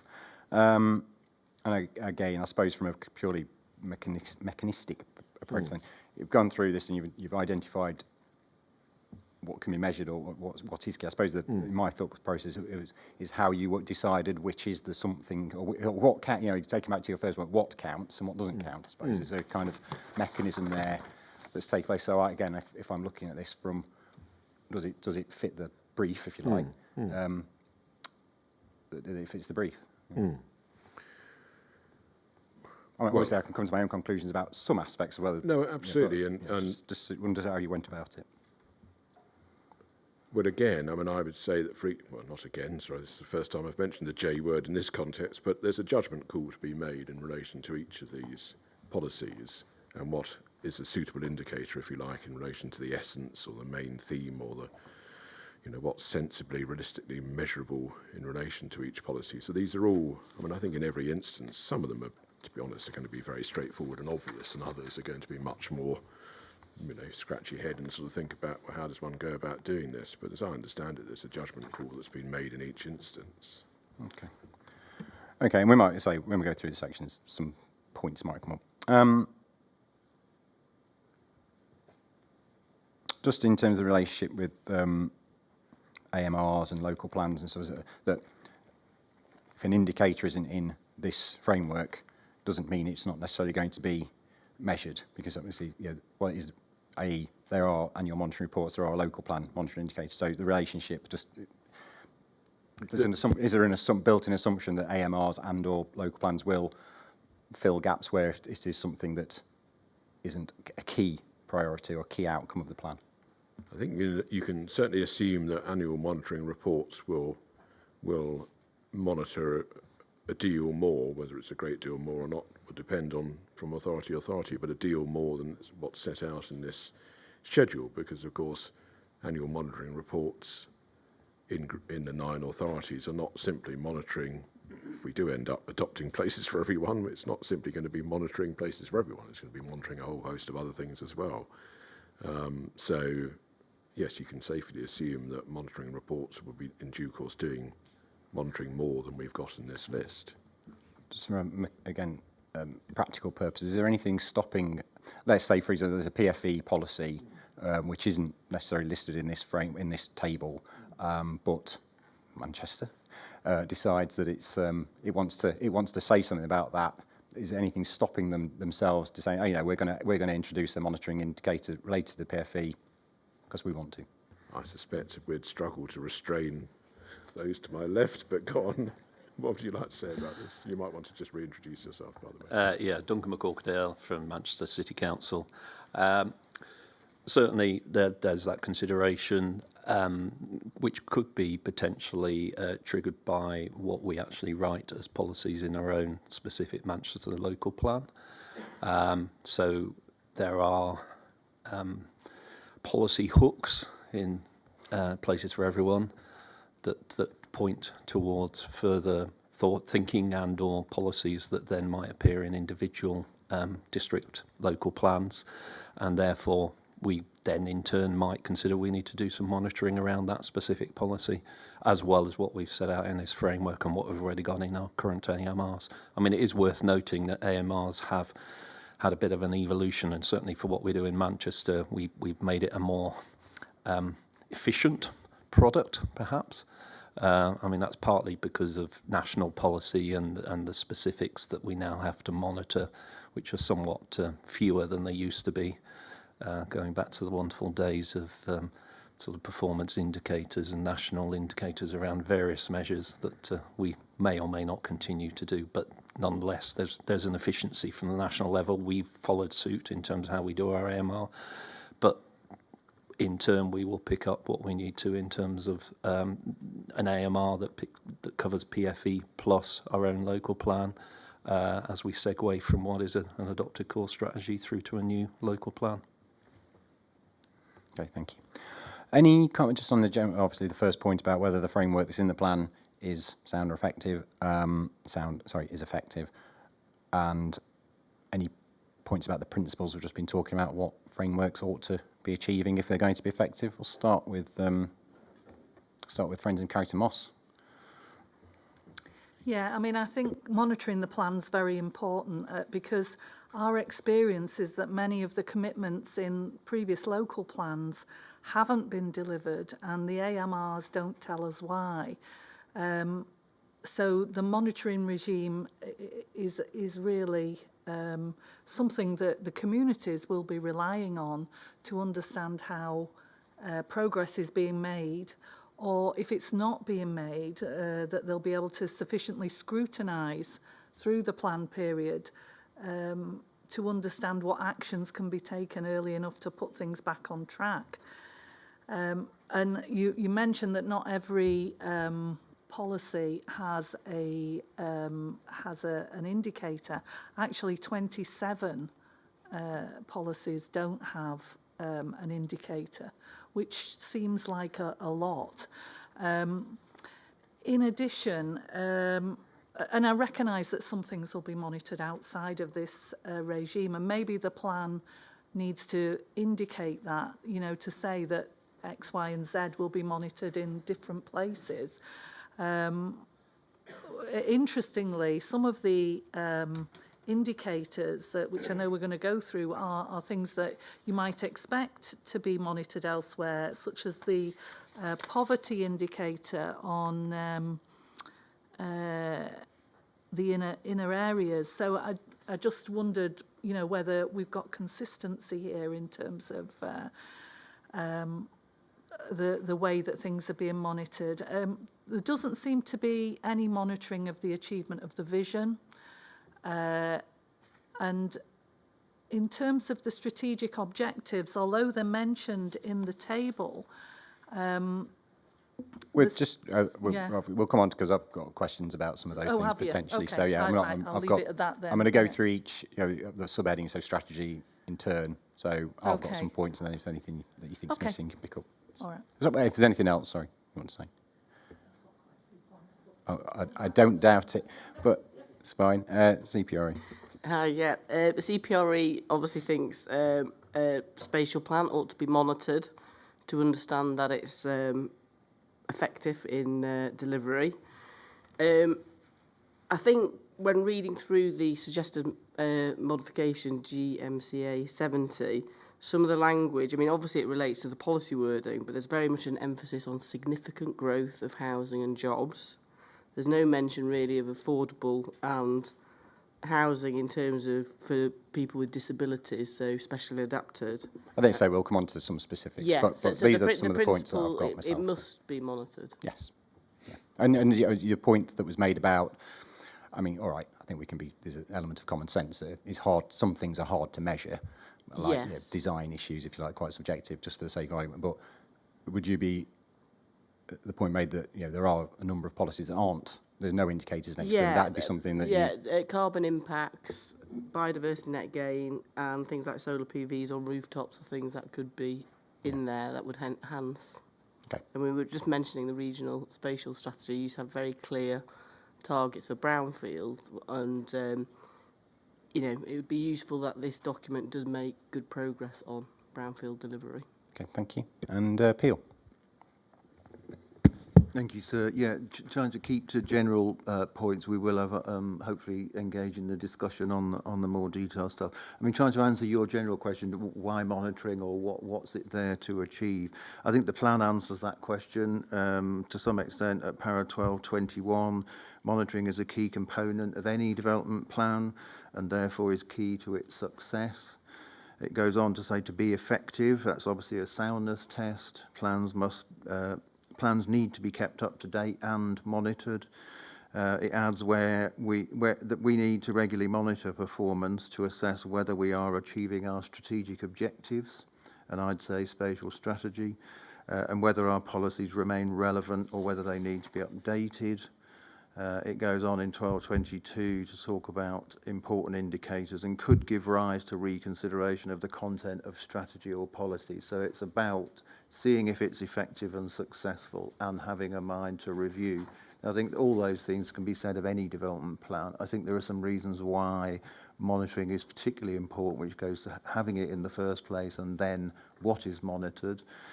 So why have it in the first place? Well, it's this point again about this plan, to use a phrase that we're all familiar with, those who have been here regularly, that this plan does some heavy lifting, it leaves some other heavy lifting to local plans. Those local plans, we've argued, should follow swiftly and within a set timescale. You have those points and will no doubt consider them. But even if there is a timetable established by this or by legislation that may come in, there will be some gap between this plan being adopted and the submission even, let alone adoption of other plans. How will those local plans know how much to plan for and where to be in line with the spatial strategy of the PFE without appropriate monitoring? Secondly, PFE is all about, and we heard it again this morning, about the spatial strategy. The plan is led by a spatial strategy, which is about, to some extent, a change of past patterns, a redistribution of what's happened in the past. And that's the spatial areas to which that strategy relates are the ones to which we say that the data needs to be monitored. We'll come to it in detail, but we have proposals around monitoring at district level which don't quite match with the areas of the spatial strategy. I think thirdly, in boosting northern competitiveness is clearly a key part of that spatial strategy, and that goes to more than simply counting number of homes, for example, or amount of employment floor space. It goes to some qualitative measures. And I think one significant omission from the monitoring framework is anything that monitors against JPH3, and I'm sure we'll come to that in the right time. But there are measures that could be monitored that currently aren't proposed to be. So I guess in summary, so whilst we welcome the revised framework as now proposed, we think it would benefit from more precision about the spatial areas that data is collected from, some precision about minimum requirements which are being monitored against. We'll come to it, but housing, for example, they're not expressed as minimums, whereas the policies are. Some addition to the types of development, in particular range, type and size of homes, which is JPH3 point. And then I think there is some points about consistency of data that will come out as we go through them, but there are some where certain things are measured by spatial area, some where they're not. There are some slightly different expressions of the metrics to be used. So that's some general comments, and look forward to the detailed stage. Thank you. Somebody is. Yeah, my question, I don't think was necessarily suggesting that it shouldn't be monitored. I think it was more about, what this monitoring framework needs to do. Is there other mechanisms that will do that? Because obviously there is a point that not every policy is monitored in this framework as suggested, and whether it needs to be. And so if it's not, where is it going to get picked up, and so on and so forth. So I suppose got those points. I mean, if we go through, what if people think there are any glaring emissions that need to be, then they'll have the opportunities to tell me that, and for GMCA to respond. So, and did anything you wanted to say about that before let's move on to the meat of the framework from GMCA's perspective? There's nothing I particularly want to respond to in relation to the points that have been made. No, I think the gist of it is that everyone's saying monitoring is important. We then have a bit of a fallout about whether we've managed to do it or not. Meet that brief, so to speak. Okay, so I think the simplest thing is to go through. What I'll do is we've got a few headings in the table for the different policy chapters, I think, and I've got a few questions or points to make about those, and then I'll open up on a per section item so we don't go too far in. So we start with strategy.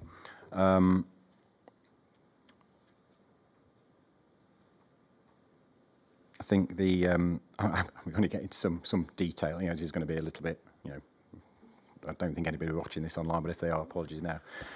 Sorry, did I hear you right? So you're going to get into some detail? It's unusual for me, isn't it? It is. I mean, on the last day, you suddenly start looking at details. Please, Mr. McCorkin is really drawn the short straw. One of us has, anyway, drawn the short straw. I think this is a general point about consistency, but under the core growth area, which is the first one, you've got total land available for employment and housing development. I guess, and this sort of comes as a few where it's total land available. My query is that actually the appropriate measure here? It's about not delivering development. The amount of land available is not the outcome of the policy. Talks about significant growth or these things. It's not about the amount of land that's available. So we just queried whether that was the right approach for the core growth area and some of the other strategy areas. Whether it should be looking more. Under city centre, to be fair, it does talk about delivery rates, and then in the northern area, I think it's got delivery rates for the, and then it's so why not the core growth area, and then why not the northern? The northern areas doesn't. The continued regeneration in inner areas only talks about economic inactivity and reduction and number of residents claiming universal credit. It doesn't talk about delivery, but of course the inner areas policy does have reference to growth in housing and employment. So, sure, and I think in fairness for Strat 2, we've got the whole gamut, haven't we? Because we've got total land available and we've got delivery rates and delivery rates. It's just that if you look through the strategy thing, there's a little bit of I think, an inconsistency of how you're looking at it. I'll just see whether anyone to my left has a particular comment on that. So this would be, I mean, just the point is whether we should use the model that we have, so to speak, for Strat 2 of not only land available but also delivery rates, whether we should use that model for the other areas with a capital A. Well, most obviously the one above core growth area. Any particular comment on that? Can anyone explain how we've got to this? Don't necessarily have any particular violent objection to that, in the sense that I suppose first and foremost we do need to make the point that the figures that are set out in the plan were against supply and weren't necessarily set out as specific targets as such, and they're in the reason justification now rather than when they've been taken out of the policy. But having made the point that in some areas we talk about delivery where in other areas we don't, there isn't any particular issue as to, yes, we could include delivery within those areas. I suppose the question is not whether it's an issue, whether it's why wasn't it, is there a reason why it's not? No, there isn't any specific. That's not the point. No, there's no specific reason in answer to the direct question. Yeah, and similarly in city centre you've got employment delivery rates where you've not, again, they're not mentioned in any of the strats. So I think it's yeah. I mean, in terms of a direct question and sort of expanding that in terms about consistency, there's a fair point about consistency. Yep. The other thing about the strategy policy, obviously, they do talk about employment and housing growth, but they also some of the policies also talk about other things as well. And again, there is nothing in. And well, if it's about delivering the spatial strategy, I think some of the policies talk about other things.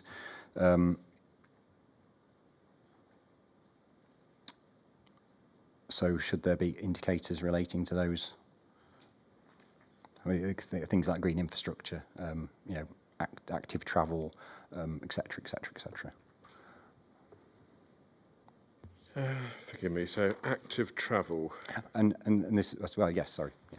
Go on. So you mentioned two in particular. So sorry. Well, I mean, if you look at, let me just open a policy at random and pick one. Well, active travel. Yeah, we refer to active travel in a number of places. I mean, we have. Forgive me. So we have. If you're using document 70 on numbered page 7, we have increased proportion of daily trips by modes other than the car under connected, and we've got percentage of daily trips made by active travel, public transport, car and other. So yeah, I think this is a fair point, because I think what's happened as a reader is that it's been very keen to sort of keep things to one policy per indicator. Sometimes it's not. Sometimes it's several policies per indicator. Sometimes, but actually, it might well be that when you have the active travel indicator, the simplest way of addressing some of these points is just to attribute that indicator to several of the policies rather than because it only relates to C's, whatever it is, one of the C's. So it might well be. It refers to 3 C policies at the moment. But actually, it's probably relevant to a very large number of others as well, and that might actually mean you can either repeat the indicator many times, or you fill that column in. And I suppose be a little bit, I might suggest being more lateral in your thoughts about what it relates to. Yes, no, I can see that, certainly. And thoughts running through my mind whether it's better to do it by reference to the strategic objectives rather than picking up every policy that mentions the subject. But anyway, we understand the point. Certainly. And I think that might end up, if that's a valid point for me, then it might cover a lot of the points. Yeah. Because I think it is a lot of the case. And the other one was on green infrastructure. I think we got, we've got green infrastructure, and obviously on the city centre you've got things like education, access to education and training and so on and so forth. These are all outputs from the spatial strategy. Exactly, Yes, I mean, we've certainly got a green infrastructure item. It may well be, because we've got, policy outcome, increase access to green infrastructure on page 6. And then we've got Section 106 contributions towards blah, blah, blah, green infrastructure. So it may well be that we've just focused this a bit too narrowly, as you say. in relation to the particular policies that are drawn into the net. And forgive me, so what was the other one you just mentioned? Well, I just talked about city centre talks about access to training and education facilities and so on. So. I mean, I think this is particularly important in the strat policies. If the point of this exercise is we're monitoring and trying to deliver the spatial strategy, then there is more in the spatial strategy than housing and employment, which is what the indicators focus on at the moment. Yeah. Yes, I think that we either add more policies in the relevant PFE policy column for a number of these, or we rely on the strategic objectives because they're more, they cast their net wider, if you like. But no, fine, point taken, and doubtless you'll write this all up in due course. Okay. I have to say that, sorry, I should have said this at the outset. I mean, to be quite frank, we had a stab at this in the plan. We needed to do better. We've sought to do better. We're already seeing that we could do better still. And fine. I mean, we're just fine. I mean, this is not one of those. What I don't particularly want to do is we're not encouraged to do. Obviously, is surprise you with anything. So if I was to, I could probably go away and make some notes now, and but some of that might come as a surprise. And obviously, there's other opportunities to raise it. So sure. Just in terms of carrying on going through some of these strat ones, we have.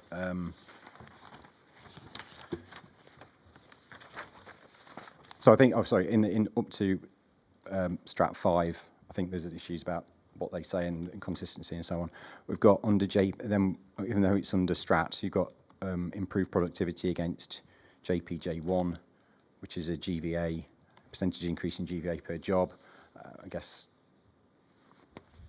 quite clear about how that relates to the policy, but and is that information readily available, presumably? Yeah, I think this is one that we did give some conscious thought to how to do this, frankly, but I don't know whether anyone, pardon me, to my left can help, but I certainly recall that we've had discussions about this. Certainly in terms of the productivity, that is a measure that we can, or an indicator we can measure at a relatively low level, and I think the reason it's in the strat part, although it's linked to JPJ1, is that a lot of the strategy policies are around improving productivity and improving access to employment, but we do think that is one we can measure. Yeah, okay, but that goes back to the point, I suppose, that it's JPJ1, but it's also Strat 1, Strat 2, Strat 3, so on and so forth. So, yeah. Good point, well made. 32 days, I'm going to got there eventually. All I can say is I'm glad we've missed about 24 of them in the list. Yes. Okay. I just want to go back. I've just spotted the number of residents claiming universal credit as well, and whether that's an output from the plan. But again, is that just a proxy for? Is nothing else you could come up with for that? It is. It's the proxy for poverty, deprivation, and access to employment. And we couldn't think of a better indicator. If people can, please shout out. Town centres securing. So this is Strat 12. Percentage increase in residential development in main town centres. This is a very pedantic point of mine, unusually, but percentage increase suggests you already know what the existing residential population of main town centres is. That do you know that? Yeah, it sounds like something quite difficult to measure. Okay, if you know, you know. And then you've deleted reference to the vacancy rates. And replaced it with GVA in and within 800 metres of the town centre. Vacancy rate is obviously quite a traditional measure, so one quite clear why that's difficult to collect. It's expensive to collect, and it's not something we do routinely anymore, given the fact that a lot of our centres now, are contracting. We have a lot of vacancy. I think the focus is much more on how we repurpose and what the future of town centres are. So it was one that the districts in particular we're not keen to have to do a lot of vacancy monitoring when actually it's not that helpful. Okay. The other flip side to that, you say, is the makeup of the centres. But is that the same? So you could obviously survey the centres and determine how much is in, and they said A1, how much is in retail, how much is in other uses to check the diversification of them. But again, it falls into the same category of expense and difficulty. Okay, fair enough. And the GVA within 800 metres of the main town centre, again, is that information available to that fine grain? It is. Right, okay. Interesting. Okay. Any other comments on the strategy points? Oh, sorry. Friends of Carrington Moss. Yeah, I just wonder whether it would be more practical to measure achievement of the strategic objectives, because they have some very clear deliverables, as opposed to measuring the policies, especially given so many of them don't have indicators against them, and linking the policies to the strategic objectives rather than the other way round. Because as has been made, the point's been made, the indicators that are chosen, they do need to be easy to monitor, you know. So the strategic objectives have got a very clear set of key deliverables within them, which all of the policies should be underpinning. And I think there is an importance in terms of the degree of consistency across the different policies in the plan as well, which might be picked up more readily by looking at each strategic objective and how the policies achieve those. Because of course you've got obviously outputs, which is what your hard data is, and then you've got your outcomes, which is more, which should be a mix of both hard and soft data, which you can look at collecting in various different ways. So, okay, I think that's enough for me. Thank you. And St John's Forum. You mentioned active travel, and I just wondered, in terms of, like, you've got a population in an area already, so there would be some active travel presumably. So shouldn't you have a measure that says, like, you've got this, so, you know, there is this active travel, but then as the population increases with the development, you have to account for that. So there needs to be some measure of that. It might relate to other factors as well, but I was just thinking, because you mentioned active travel. Yeah, well, obviously he was using an example of things which weren't being covered, but we'll come on to the actual specifics later. There are references to active travel in here, if I can find one. Sorry, you mentioned it. What page 7 under connected, percentage of daily trips made by active travel. Well, I think percentage of daily trips is a good way of doing it, frankly. And the outcome is increased proportion of daily trips by modes other than the car. So it should, in theory, pick up the change that happens as a result of the development, one would assume. Okay. Sorry, Peel. Oh, yeah, Peel first, and then see. Okay, thank you, sir. Yeah, there is a number of points on this section. I think you've picked up the point about consistency where, you know, for example, against JPJ Strat 2, the housing delivered and the employment space delivered are mentioned within city centre, but the equivalents aren't in other areas. I think it's important that they are.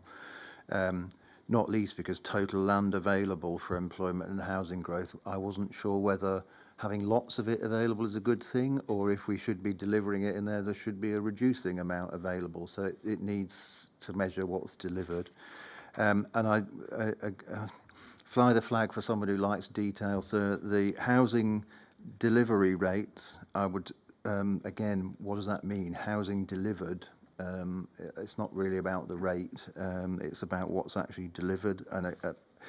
And when people call me a pedant, I take it as a compliment. So that may be a point of too much detail. But the other point, I guess, on this group of policies is that whilst we've got core growth area, we've got northern and southern, etc., there isn't actually a policy or an indicator, against the development delivered in the inner areas, a JP Strat 5 policy.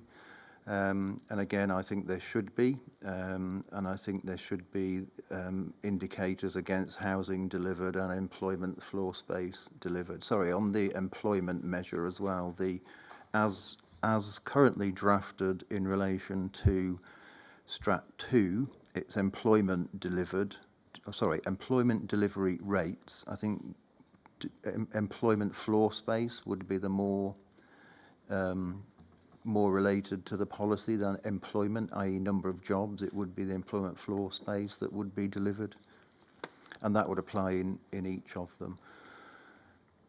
The point about there not being a suitable monitoring against the inner area, I guess the other general point that I might just ask Mr. Pollard to mention some of the more detailed elements was that in relation to each of these policy areas, which clearly relate to the spatial strategy areas, we don't have any indication of what we're measuring against, i.e. the number of homes or amount of floor space, which is the requirement within those areas. Well, we go back to, cast your mind back to November when we had many discussions about what those numbers meant, and I think there is no requirement for those areas. So it is, however you, my interpretation is, however you measure these rates, floor space, it is a statement of fact rather than against, it would be a statement of fact rather than against an actual requirement, at least in those policies. Yeah, I am remembering the discussion. You'll remember that we object to that proposed modification. I think those should be in the policies, not reason justification, and should be requirement, because how else will the local plans, who have to do some of this heavy lifting, know what they are to plan for?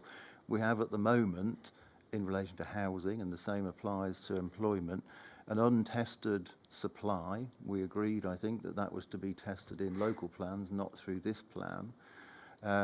We don't know how much of that is actually deliverable or will be delivered, and this we need to monitor against some kind of aspiration, I'd say requirement, but if it's a supply figure, an aspiration, we need to have something against which to measure to help the local plan makers identify what it is they're planning for and where. So I think, I take the point, you have the point, sir, that we objected to that for the reasons we objected to. I think if it's a question about, well, is this around supply rather than a requirement? Well, I think in response to your primary question 26, the council did go through the exercise. It was able to identify by the spatial areas of the spatial strategy rather than just at borough level what the implications are. Those are, as I understand it, and I'll be corrected if this is wrong, supply figures which include an element of buffer. The table that was provided in relation to PQ 21, was it? It's page 43, I think it is, of GMCA 3.1, does identify by borough how much buffer there was on housing supply. So if it doesn't seem too difficult a task to unpick that, if you like, to get to what a housing requirement is, or at least what an aspiration is.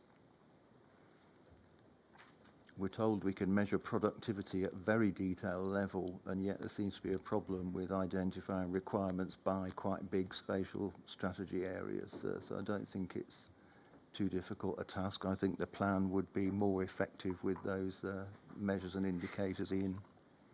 So sorry, if I could just invite Mr. Pollard to add anything. Thank you.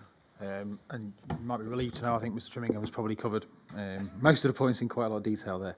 I think there was just one, and it goes back to one of your questions, sir, around the linkage between some of these indicators and this is under the heading strategy, an argument spatial strategy. Rows 7 and 8, which again I don't disagree with, and it's reassuring to hear that they can be measured in a lot of detail geographically. I think the connection point to the spatial strategy here is measuring, being clear that they are being measured at those spatial areas. So understanding, for example, an increase in GVA per job is helpful at a GM wide level, but also in terms of achieving some of the spatial strategy points is more helpful to also understand how its comparative performance, for argument's sake, of the northern area and the point around competitiveness. So I think being explicit on that, and the same would be true of row 8 in terms of increased number of jobs. And again, perhaps being pedantic slightly, but again, in terms of that increased number of jobs, the most obvious indicator is a simple place-based employment count. I know it's in there as a proportion of residents in employment, but I'd potentially argue that's less sensitive, where there's a number of different factors in that measurement. A simple metric of jobs would be an easy indicator, and again, could be measured at a fine grain, so no issue in terms of those spatial geographies, which I know don't fit to district boundaries.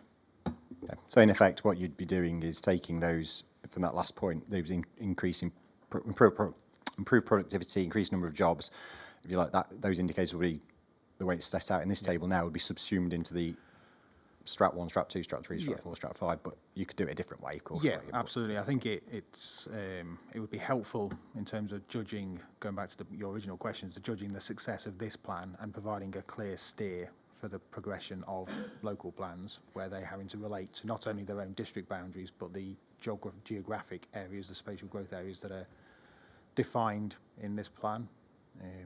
And they're all relatively self-explanatory and clear indicators. You've got metrics of development and you've got metrics of the consequences of development. Thank you. And CPRE. Thank you. I think a lot of the points have actually been picked up. I think Save Greater Manchester Greenbelt's idea of monitoring, because who owns the monitoring is the key point, isn't it? Greater Manchester Combined Authority has set out in strategic objective what the plan is supposed to be achieving at the 9 district level, and it understands where socio-economic indicators are good or bad, and they need to be able to track change over the life of the plan. So I think that's a useful suggestion, and then also having some detail. I mean, your tables 6.1, 6.2, 7.2, 7.3 set out what the requirements are going to be for employment and housing, and so they're an obvious guide to the levels of developments that are expected at the district levels. So I would suggest that's a way to go, and yeah, definitely making sure, because having just looked at the, I've said it before, it just feels like it's weighted towards delivery of housing and jobs and not so much of the green stuff, and therefore I would hope the final version would pick up more on all of the policies. Thank you. Thank you. And GMC, any comments you want to come back on? I see whether there are any specific comments on the detailed points, but I mean, despite the fact that we are relatively relaxed about this, I do just want to put a plea in for some restraint in our enthusiasm for monitoring, and I would just like to ask that we apply a reasonable and proportionate approach. I mean, the only legal requirement on us to monitor is in the local plan regs, it's Regulation 34, and the only legal requirement relates to if one has a plan or a policy in a plan which specifies a number in relation to dwellings and or in relation to affordable dwellings, and that is the only legal requirement in the local plan regs in relation to monitoring. The framework doesn't help us really, and the PPG simply speaks about where a plan has indicators in it, then one is to monitor those indicators. So I think we need to just have a little bit of restraint, to be quite frank, because the more I listen to this, the more I think that should we be in the fortunate position of adopting places for everyone in due course, the 9 authorities would be doing nothing other than monitoring, rather than actually getting on and making their other local plans. I mean, I do think we need to think about resources, common sense, reasonableness and proportionality in all of this.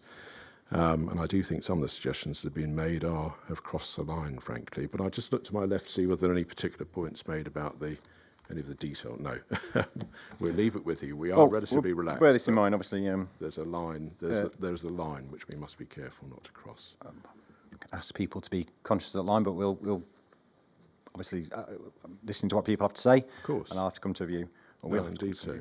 I'm going to move on to and by the time we get to the end of it, I assume a lot of the comments will have been said. So we won't, as we get through some of these topics, we might have covered a lot of the issues.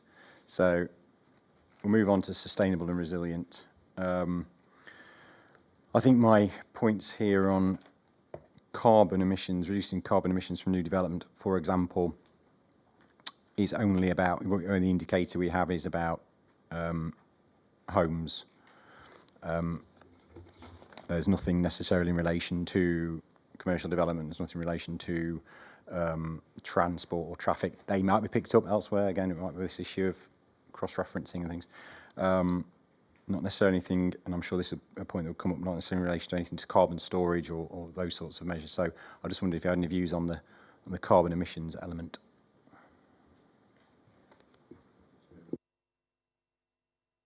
Forgive me, sorry. You were looking at the sustainable and resilient part, were you, sir? Forgive me. Sorry, in the schedule. It's my fault entirely. Sorry, I yes, just yes. misheard. Bottom of page, next to bottom of page 3. Yeah, bottom of page 3. Yeah, well, I just say, I mean, as I understand it, we've chosen things that we think are, you know, relatively straightforward to measure, and we haven't sought to go over the top. But I mean, go on. I think part of this starts to bring out that this isn't the only source of monitoring. So, for instance, on the whole sort of zero carbon climate change front, I'll speak for Manchester as a way of example, because that's the one I know best. We have a climate change action plan, which has a very fully developed set of indicators and monitoring and actions that sit behind that. That's looked at on a quarterly basis, reported back through our member scrutiny committees. Does pick up around carbon emissions, both for the City Council as an organisation, but also then looks to the Manchester Climate Change Partnership, which is a collective partnership looking at Manchester as a city and various organisations, and then does pick up about carbon emissions from homes, employment, commercial development, transport, etc. Has done a very detailed piece of work through a company whose name escapes me at the moment, but it will probably come back to me at some point. But we have a carbon budget, for instance, for the city, which is 15 million tonnes carbon budget by 2021. And that is monitored on a very close analysis on an annual basis to see how much of that carbon budget we're spending each year.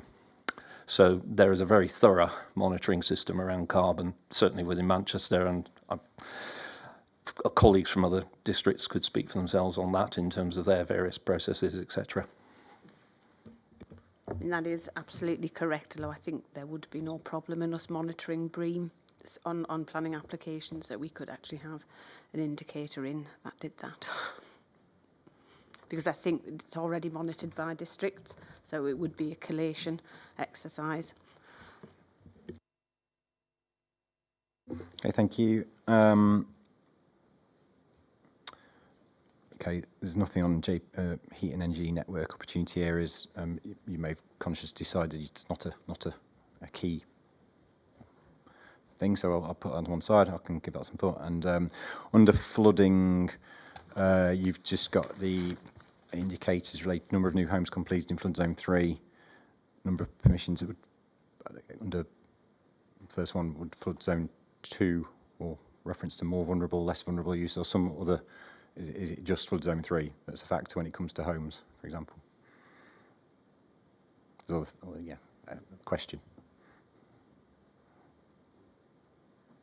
Again, with reflection, I mean, we can look at other flood zones. I mean, in terms of when it follows through to the planning permissions approved against EA advice, Environment Agency advice, from memory, that tends to focus on flood zone 3 with respect to their specific. This is one of these leftover national indicators that still kicks around and has life.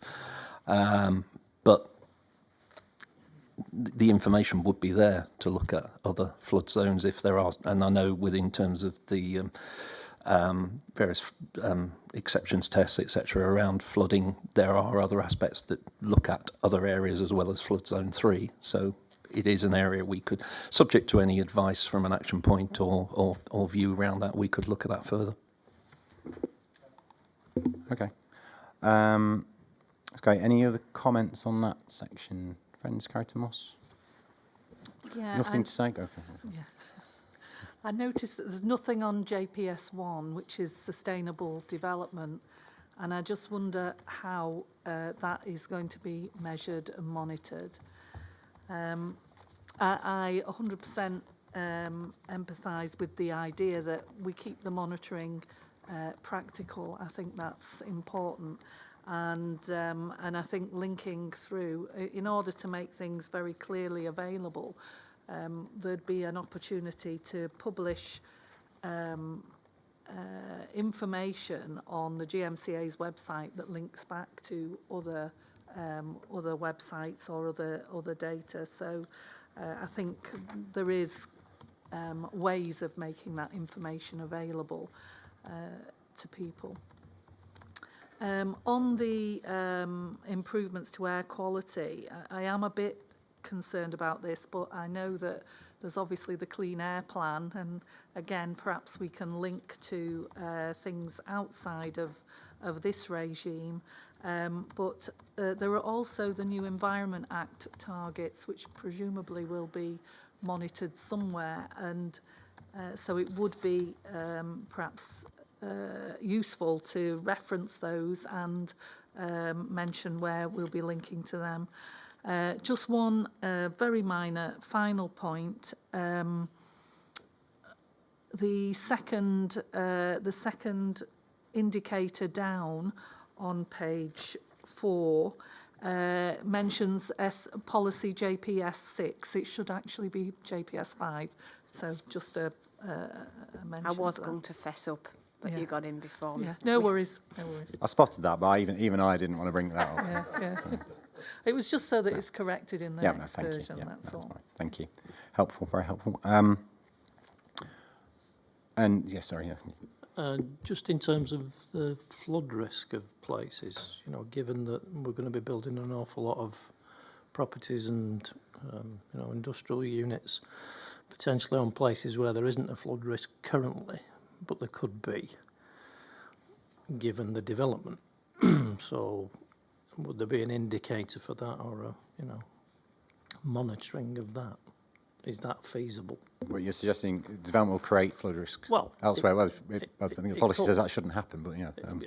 But it's potential. Okay. Well, I'll let GMCA Just a say. thought. Yeah, okay. Anything you want to add? I think just in relation to S1, there are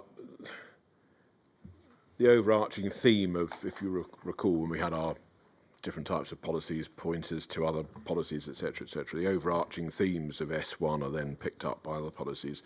The one specific, if you like, in S1 relates to previously developed or brownfield land, and that is picked up in the schedule, the revised schedule, and whether we need to add a reference to, because I think if I can find it, for PDL we refer to, we've got some such language as it's referred to in a number of the policies, so whether, yes, here we are, bottom of page 3, maximise the use of suitable previously developed brownfield land, and we say throughout the plan, but mainly, and then we pick out some policies, one of which is not S1. I mean, there'd be no problem adding S1, but, Okay, thank you. I'll move on then to, CPRE. That was helpful, suggesting having reference to brownfield land, but as we know, some of the proposed modifications is to actually remove the wording related to previously developed out of the policies and into reason justifications, so they just need to be careful that... It's not the case in S1 though, is it?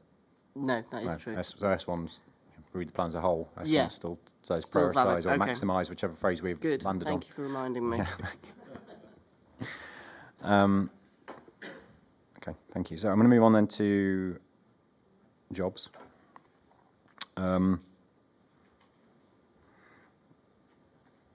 JPJ1, although there are indicators around JPJ1, to be fair, in terms of numbers of jobs, but it's one of those policies with a very long list of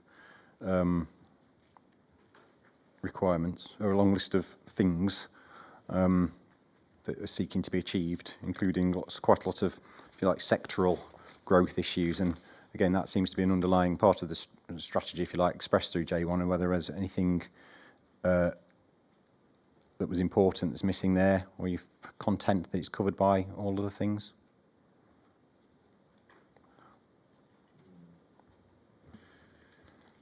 I think, again, J1 was one of those policies that, in effect, flagged up issues which are picked up in turn in other policies, which are, I mean, whether we've caught them all in all those other policies in the schedule is another matter, but I think that's the basic answer to that's the answer to the point. Well, that might be an exercise, as I say, just going through making sure that everything's picked up. Exactly.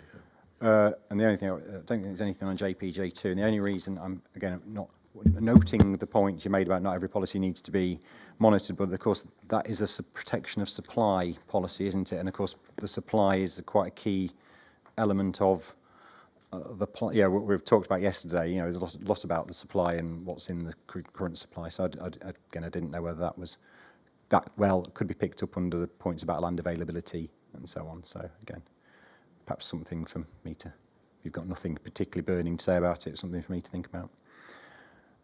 No, I mean J2 might sensibly be cross-referred to some of those indicators we got about available employment land or sites. Yes. Yeah. I think this is a point that was made earlier. Increase overall, the last indicator on page 4, increase overall employment land. Of course, the plan doesn't talk about employment land. It talks about employment floor space throughout. So again, I suppose that's picking up that point. Just a point of consistency. Yes. Although, I mean, no, fair enough. Yeah. I'll resist the temptation. Because to be frank, it's the indicator. I would say it's the indicator that counts most of all. But yes, but fair enough. The indicator doesn't necessarily relate to the. Yeah. I mean, I take your point. It's just land is a. The other thing, I suppose, about I mean, we had a debate yesterday about whether or not, you know, district level requirements for employment land. Similarly for housing, actually, you know, these indicators don't include the district level for housing. They don't want to come on to, but they don't include the district level figures. Obviously, we've still got to decide whether there are going to be district level figures for employment. So that's fair enough. We can leave that for now. But you know, in terms of obviously measuring the PFE, it's actually quite straightforward to look at the global figure and just because it will be a sum of its parts anyway. So those indicators, you know, deliver 2 million square metres. That is obviously against the requirement that's in the plan at the moment. So, you know, it does. So you can do that from a PFE perspective. That's just a point I want to make. No, that's a fair point.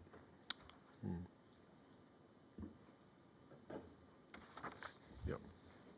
But I guess if there were changes to JP, J3 and J4 as a result of discussions, then there may be changes to make to that. No, I would agree with that, yes.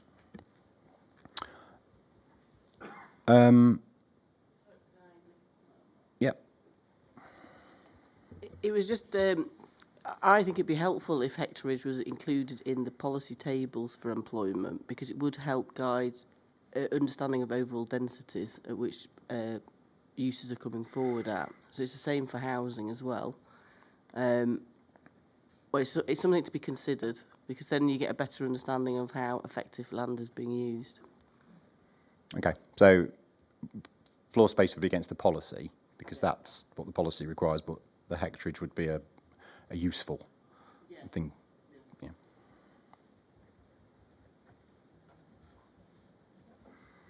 Okay, Peel? Oh, sorry. I'll do Francis County Moss first and then, yeah. Cause I think these indicators now that we're getting into are a key example where we can have some comparative data for each local authority. The number of local labour agreements, for example, it's not enough to have that at a regional level. We'd need to know, and I'm sure that the region would want to know that too. On that JPJ1, I think it's also important that we understand the economic diversity. So these sectors that we're looking to develop the high-value clusters, I think we need to have some sort of indicator that helps us to understand whether there are some areas, whether it's geographical areas or some specific allocations that are not as successful, if you like, at economic diversity as others. And I think the same applies to the employment land as well, that it would be important to have that information on a comparative basis for each local authority. And I think linked to that employment is, and I know we're going to come to transport, but linked to the employment is the availability of sustainable transport linked to that those employment sites. And there isn't an indicator here about that. So, thank you. Okay, thank you. Emery Planning, or change. Morning, sir. Yeah, John Coxon from Emery Planning. Just a few points. I think you picked up a few of them in your questions. Firstly, in terms of how it's set out, you've obviously picked up the point in relation to it being land, whereas the policy is measuring. And to be fair, the third column in the table refers to the floor space. In terms of sectoral growth, I think it is important to measure the sectoral growth. Clearly, at the employment land sessions, we talked a lot about the qualitative issues. We have a particular interest, and there was a particular qualitative issue that's at play here in relation to large-scale logistics. I appreciate that's by no means the only sectoral specific issue, but certainly some monitoring of that, I think, is possible and would be very helpful to see how this plan and the local plans are performing. Thirdly, in terms of these indicators only refer to delivery, and I think you picked up about the point earlier about supply as well. We talked about why delivery is important in a different context, but supply is also, and land availability is also important. In some senses, it's more important than delivery because it helps us foresee an issue rather than the issue just kind of falling on us, you know, if delivery is down, but we don't know, we didn't realise there was a supply issue. It's almost a little bit too late to address that. And then lastly, in terms of these indicators, I think it's the intention that these are monitored at the district level. We obviously discussed yesterday the breakdown of the employment land requirements by each district, and I think the GMCA were clear, you know, that was to help them actually monitor delivery in each district, but it isn't. So I think it's the intention, but it isn't clear from this table that that's going to be measured. Thank you. Thank you very much. And Peel. Thank you, sir. I think there was a main point on the JP 3 and 4 is that it should be at least, so deliver at least 2 million square metres of office floor space. That's consistent with the policy. I agree in terms of what Mr Coxon has said as well in relation to the district level analysis. Just one point in response to what Mr Katkowski said a moment ago. I don't think he was necessarily referring to the suggestions I'd made in relation to monitoring, having these resource implications where people will be doing nothing other than monitoring. But just in case it was, to be clear, what are the implications of what we're putting forward is that things are monitored at a different spatial level, not that additional monitoring takes place. But I mean, even if a bit more resource needs to be committed to this, as the plan itself says in 1221, as I referenced earlier, this is key to its success. So it would be resource well spent if that indeed was necessary. Thank you. Thank you. Any comments from GMCA? Any of that? Anything on the detailed points? I mean, I'm just been looking and looking again at paragraph 35 of the framework, and I must admit I'm beginning to wonder quite how we can, you know, hammer a number of these detailed and ever more detailed and further and greater requests for more and more monitoring into any of the tests in paragraph 35. Hence my first question. No, I know, exactly. No, I understand that. And, you know, there's the legal requirements are minimal. The policy requirements are either non-existent or there's a half of a sentence, if that, in the PPG. And, you know, it's a bit of a plea, really, that, you know, we're not here writing a schedule just to provide useful information that people might find useful for all sorts of purposes, where this should be focused, you know. And I'm trying, that's why I tried to set achieve. some, what the framework would look like. Absolutely. People are telling me it's what they think that a framework should look it like. would hardly fall to me on any day of these hearings, let alone the last day, to be having a pop at one of the inspectors. I'm actually sort of just, I'm just saying here, can we just calm down a bit? And our enthusiasm for monitoring is doubtless commendable, but I am wondering quite how it fits with anything that we're required to do in relation to the test of soundness. You've made that point. You made that point. I will leave it at that. I think you don't need, obviously, yes, I understand the point. So I'm generally a very cheerful person, so I'll put the grumpy version on. Well, I think some of the points that are being made are, as you say, they're extra things, but some of the points are being made which are very much the indicator you've got that you're obviously happy to include doesn't quite work, so needs some tweaking. No, that's fine. That's no problem at all with that. But we'll still move on to homes. I suspect a lot of the points have already been made. There are going to be issues around different spatial levels, the actual wording. I'm not going to I'm going to try and speed things up by not going through all of those things again. There are a couple of detailed points on affordable housing. You've got the number of new affordable homes completed. Again, it might be a spatial level there because every different council has a different approach to affordable housing. Question mark in my mind whether it's the proportion of affordable houses rather than just the number, because you need to measure it against something, but that's there. Yes, can I just interrupt you on that? Sorry, sir. I'm just having read out the only legal requirement, which is, so if we just think about this for a moment and be straightforward about this, in relation to the number of new homes, because of the way in which the plan works, I mean, we do have, as we know, individual authority level figures, and I think before it's said by anybody else, I mean, I think it would be right for the schedule to not simply have the global, but also the individual, because that would, I think, be required by the regulation.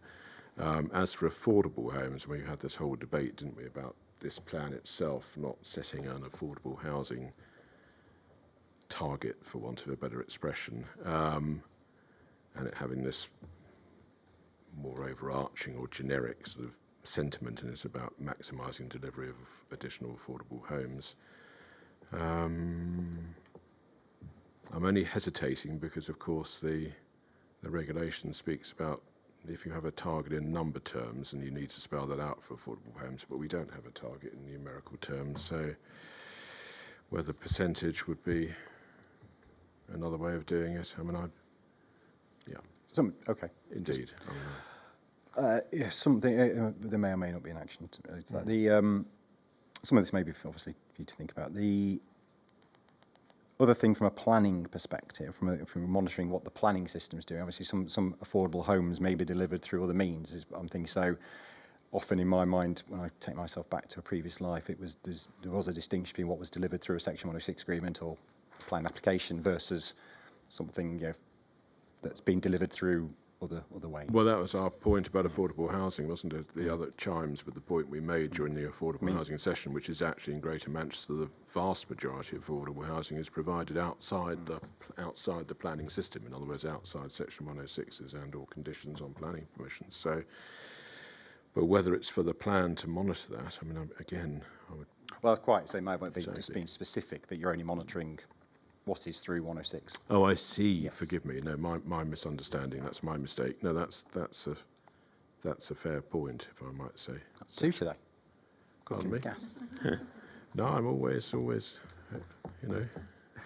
open about these things.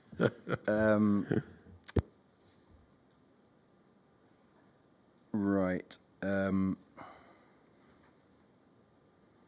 Yes, the other point, a specific point on the very last criterion on page 5 is you've got increased the number of new homes meeting an accessible and adaptable standard. I'm taking that as M42. Policy requires 100%. Well, 100%. You've taken that because it's put up through building regulations, but as it's an optional requirement, I wasn't quite sure if that was the case.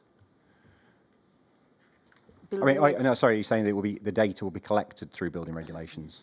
I wasn't quite sure why it's been deleted. I mean, if you thought that should remain in, some people wouldn't be disappointed.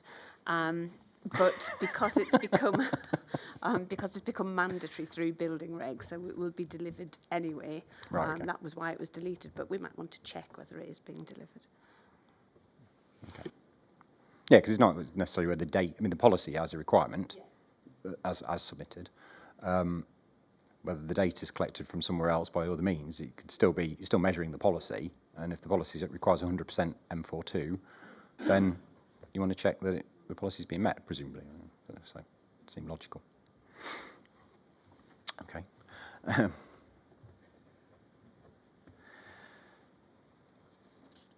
And yeah, so anything else on housing? So most of my questions are still about spatial levels and things of that nature. So which are covered. So. There was nothing in about JPH4, which is the density, and I think this is an important one to measure, and I think it should be reasonably easy to measure that. On affordable housing, this is pretty important to local residents, so I think in the original policy, and I recognise it's been moved to reason justification, or it's proposed to move to there, there was a specific commitment to providing 30,000 homes for social rent, and I do think it would be useful to monitor not just the number of affordable homes completed, but the type, because that has been something that Greater Manchester has been, certainly Paul Dennett has picked up on a number of occasions the strategic intention to deliver 30,000 homes for affordable rent. There are a couple of other things in terms of the housing which are not being measured, and maybe they are measured elsewhere. The infrastructure provision, the regeneration, sustainable development, making as much use of previously developed land, and the enhanced quality of place. Now, some of those are more qualitative than quantitative, but I think it is important that when we're looking at development of new homes, it's not just about the number, it's about what happens around delivery of that number as well. So just make those points. Thank you. Okay, thank you very much. And Peel. Thank you, sir. Yeah, a couple of quick ones really under the homes category. I think similar to jobs, JPH1 really, to be consistent with policy, should be deliver at least then the figures annually. So fairly simple one. JPH3, on the framework, there is one indicator, I believe, which relates to the number of homes meeting national described space standards. It goes back to your point, well, the expectation is 100%, but you would, monitor to see if you're achieving that. But I think that this is one where the nature of that policy and the relationship with future Part 2 plans, where they are being expected to, as policy talks about, deliver an appropriate mix of dwellings, it would seem a very helpful process to measure and monitor those mix in terms of size and numbers of bedrooms of homes, not something uncommon to be done, but like you say, as a factual position, and understand that at the district, but also back to the point made earlier around spatial areas as well, because obviously a key part of the strategy is around different types in different areas to enable the spatial strategy to be realised. There's one, again, it's a matter for yourself really, but that policy also mentions self-build, and that's something again that the government views as important, relatively easy metric to measure perhaps, but just ensuring that is in there. And I noted the point around number of affordable homes made and the type of homes. Again, it perhaps one to aid the GMCA going forward, but clearly there is a shift in some of the consultation materials released by the government in terms of the types of affordable housing. So again, monitoring it would give them a leg up in terms of understanding where they are aligning with changing policy at a national level, etc. as well. So I could definitely see benefit in that.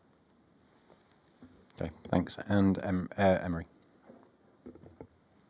Thanks, sir. Yeah, I'd agree with the points that Mr. Pollard's just made. I think in particular on the mix of housing and the different sizes of housing. Clearly, you recall from previous sessions, we and others have raised this as a key issue. I think in relation to the monitoring of that, the delivery of, in particular, say, family housing, the monitoring has been quite poor previously across some of the districts, and clearly that may be because there were not policies at that time for that, but there is clearly a policy link in terms of JPH3. It is a key issue for the local plans to grapple with, and in terms of Mr. Katkowski's point about proportionality, it is actually fairly simple to monitor this through the planning system as you're monitoring your housing land supply and then how that delivers. And then just one additional point, again, same as the point that I raised on the employment, in terms of presumably the intention is to monitor housing at the district level as well, but clearly in this table it's just the global figures that are provided. Thank you. Okay, thank you.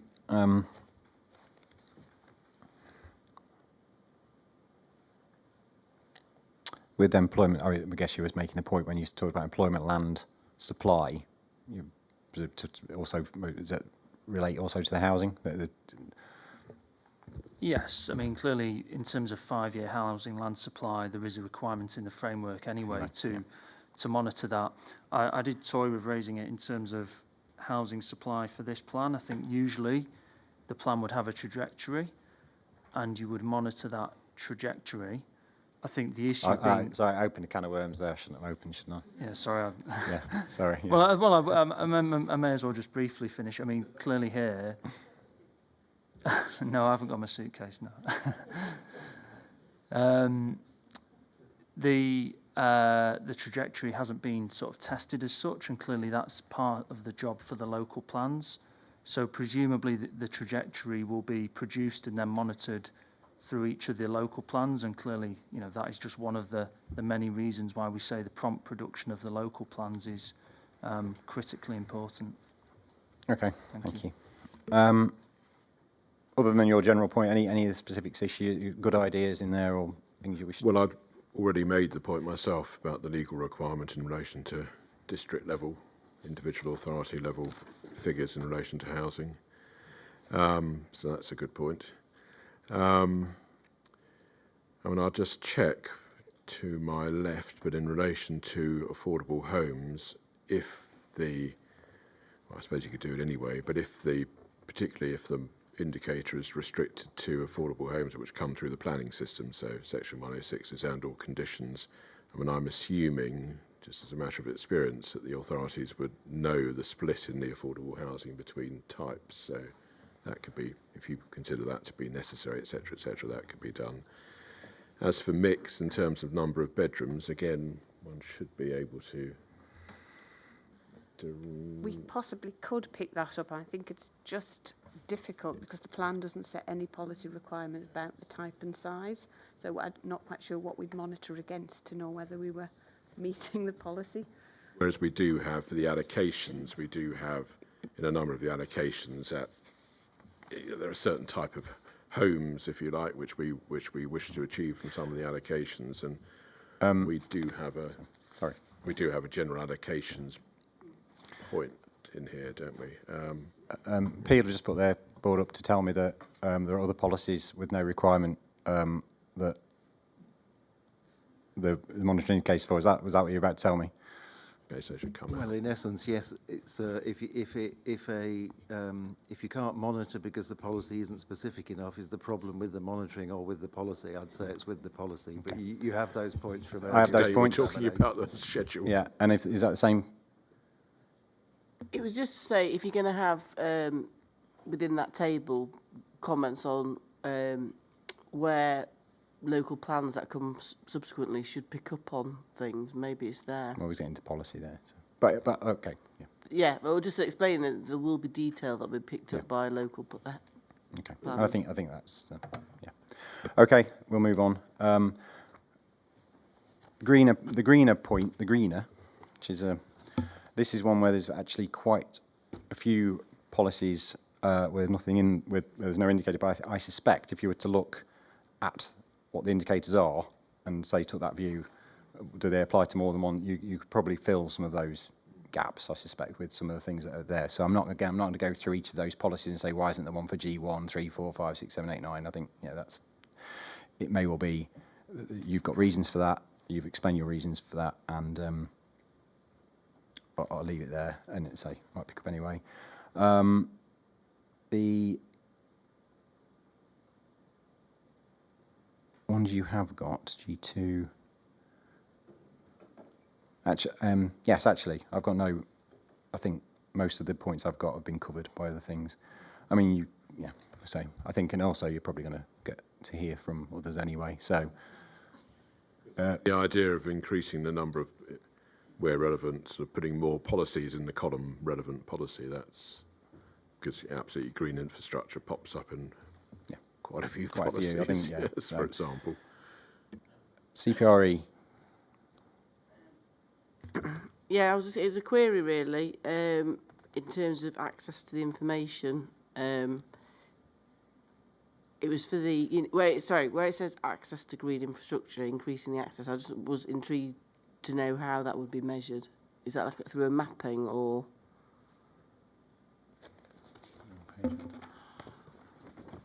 Oh, okay. And if you make your point, then they can come back on that. Yeah, and I'll just make the point that the number of hectares doesn't equate to access.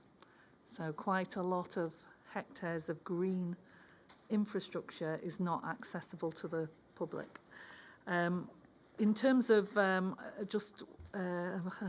one specific, in terms of the increased tree planting, one of the criteria in JPG7 is that when trees are removed, they're replaced on a 2-for-1 basis. It's criterion 12. And I would think that should be monitored specifically.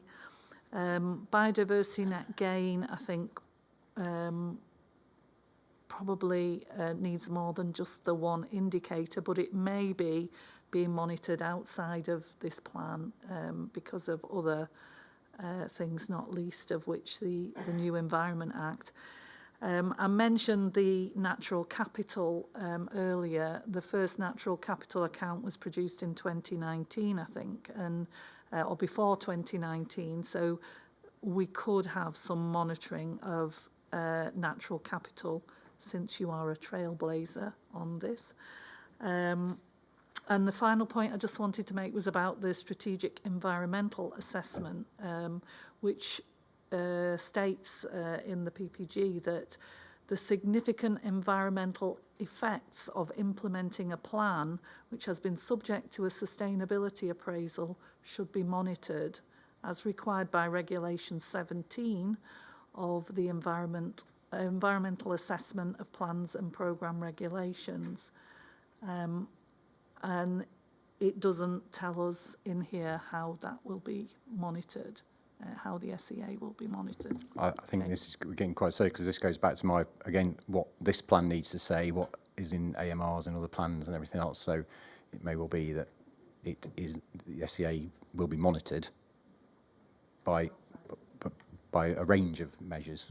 But perhaps we could have some clarity in here about where we can find that monitoring, because I think for the public it is difficult to track things down. And I mentioned at the beginning about the challenges we've had in looking at progress with the existing local plan. Trafford's AMR, the latest one is 18-19. The one before that was 13-14. So, we don't, and the AMR doesn't actually tell us why things are not being implemented that we believe were commitments. And similarly, we would want to be able to be reassured about this plan. Thank you. Sorry, I forgot to mention hedgerows as a discrete item. I mentioned it during the sessions, but the government has only just made commitments to ensuring more hedgerows come forward as a discrete item in addition to tree planting. So I wonder if that could be picked up.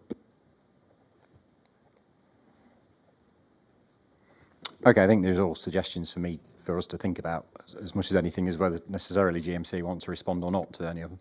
And I suppose if you feel strongly that something shouldn't be there or something, speak now. I'll come back in a moment about Regulation 17, but any strongly held views on hedgerows? No. Or the other points that have been made? No. All right, jolly good. Regulation 17 of the environmental assessment of plans, I've got it in front of me.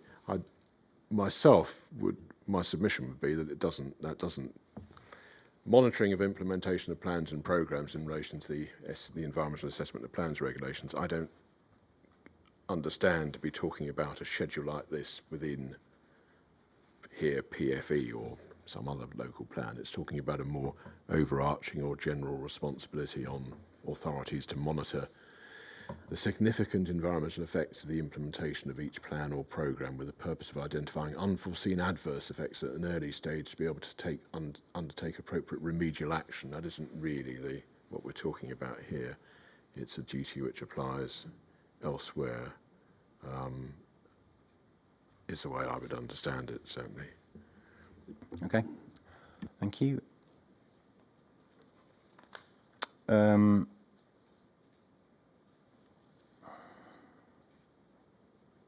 Yes, okay, people then. People, again, there's some which aren't referred to. Well, nothing to say any more about that. I'm not going to. Under education, provision of additional school places. Well, I was going to query whether or not there was something here in relation to, again, contributions to 106 or so, but that actually would be picked up, I think, under the outcome would be the number of new places, wouldn't it? So probably okay on that one. And we have burdened ourselves under delivering the plan and Section 106 contributions with... Yeah, that does cover a lot of... Well, it does. Cover a lot of stuff. So that's the point, in a way. It covers a lot of stuff, including education. Yeah, okay, I think everything I've got has been covered, so, yes. Just add one point on this section in that JPP1 has no indicators, and I think this is quite a significant one for communities. And particularly the enabling, and it's more softer data, so that is probably why it's not included here. But I think there should be room made to collect softer data. Just sorry to interrupt you, so we don't get, because I obviously looked at this and queried whether I was going to query the lack of an indicator on this, and I think I may have come to the conclusion it was actually difficult to measure. And say, if it's a qualitative issue, then what value would a monitoring indicator be? Because it's only based on whoever's collecting that information's subjective opinion, isn't it? So I suppose the difficulty would be what is it you would actually measure in any kind of consistent way? Well, I think criterion 3B is very important, and we've highlighted this in this examination, and enabling residents to participate in decisions about the future of their areas, which is what this is referring to, and I think there is some reason justification a bit earlier in the plan that talks about that. I think that is something that should be measured because communities. But how would you measure that? I mean, you use surveys. I mean, many monitoring processes use qualitative data as well as softer data as well as harder data. I mean, for example, one could look at whether the number of people contributing to a particular initiative indicates whether people have had the opportunity. Okay. So if only 24 people respond to something out of a population of however many million, you could look and say, well, have we made that known enough? Yeah, Have but we you could also publicised say that only 24 people are interested. You could, So, but I think it's unlikely. Okay. Okay, right, okay. Nothing further for me on people. I don't think anything you wish to just say? No, I mean, I've picked up the theme. I think some of these more subjective and softer things really, it's my language earlier on about, can you count something? And I'm not sure that for some of these soft and subjective things you can find enough, something which it's necessary to put in this schedule. So.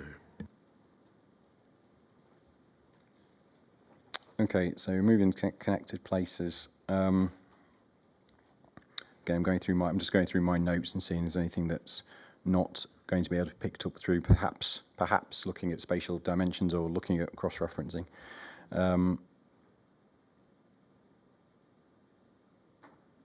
I think under C3 in active travel,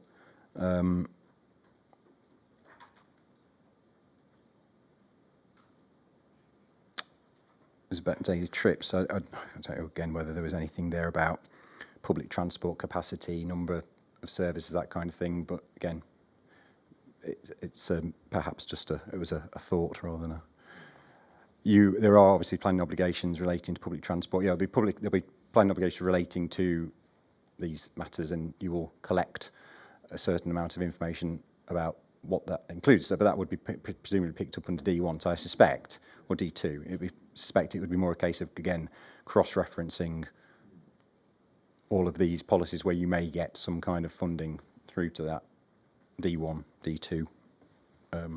Yes, criteria. because certainly at the moment for secure appropriate Section 106 contributions, we've got a number of items. Well, we've got 2 items in the schedule for that, but the relevant PFE policy column is blank because, as I understand, there's so many policies which relate to this. I mean, there won't be a problem just filling in the blank with lots of policy numbers, but I would certainly, myself, I think I would say that moving from having an indicator of percentage of daily trips made by active travel, public transport, etc., as we have, moving away from that to number of services, etc., I think is myself crossing that line. And, okay.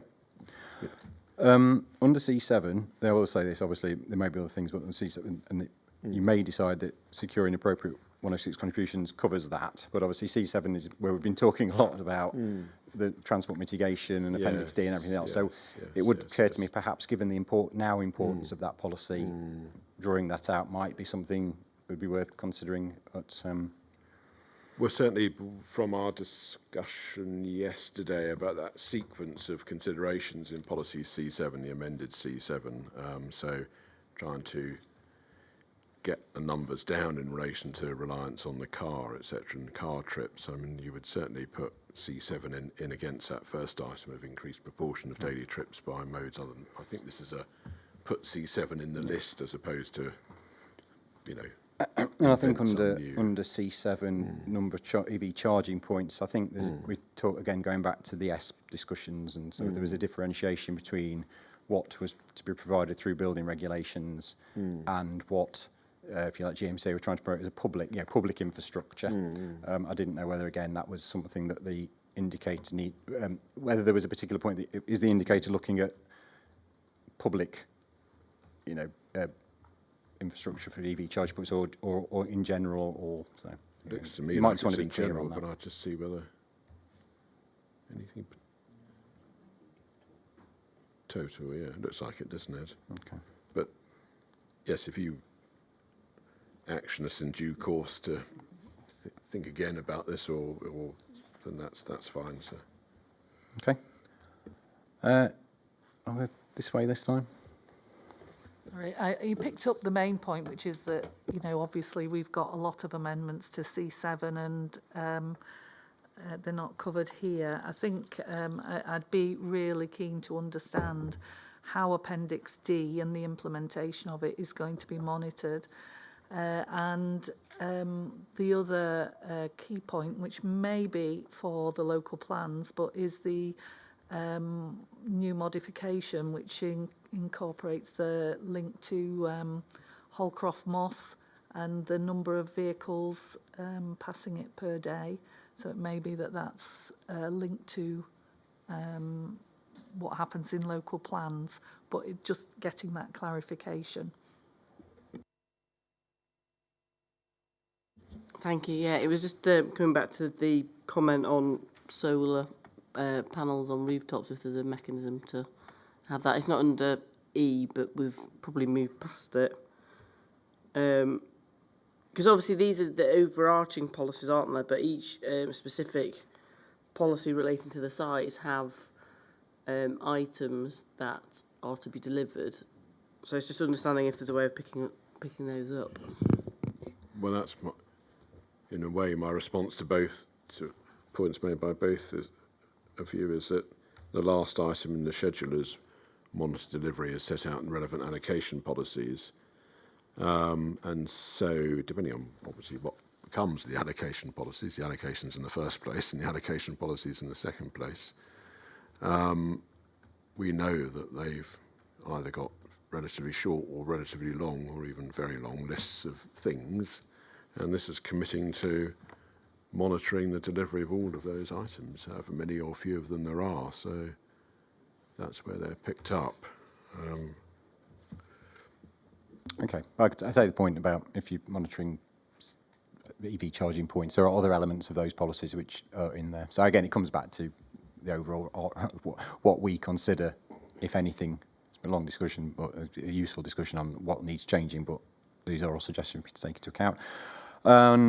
Moving on to finally delivery then. So we've already talked about this. You've got two criteria, or two indicators rather. One, about both securing appropriate 106 contributions, developer contribution to the delivery of infrastructure, and the developer contribution for delivery of affordable housing. So you are actually picking up that point we talked about, yes, to a certain extent through that criteria. I think this obviously, this probably, whatever we decide, this is one where it would benefit from a kind of, there are contributions relating to lots of different things and spelling that out, not massive detail, but at least making it clear that it's fine under the different categories. But I think it's a catch-all that covers a lot of. They are. I mean, these are. I mean, I think of all the things that are in the list, these are the most far-reaching, to be quite frank. But certainly, I mean, as I understand it, where we say at the moment, developer contributions for the delivery of infrastructure. I mean, we've simply sought to shorthand the fact that there are an awful lot of social and physical infrastructure items that are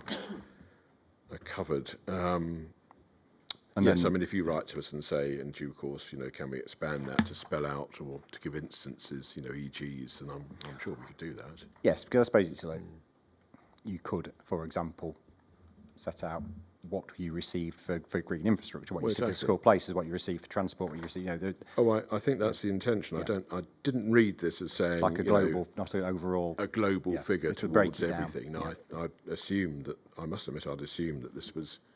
So we could spell that out, because I'm not sure it would be much use to simply announce that we've received many millions of pounds without understanding what on earth it's for. Yeah. And affordable housing is covered, but whether we need to split that into types of affordable housing, we could do that certainly. Yes. Okay, right. So any points on delivery? The allocations again is a catch-all. Obviously, it's an extraordinary catch-all, but it's there. Each allocation has, you could do a schedule like this for each allocation. One assumes which might. Should we talk about that? Well, we've got a minute before lunch. Well, I think I've done everything I want to.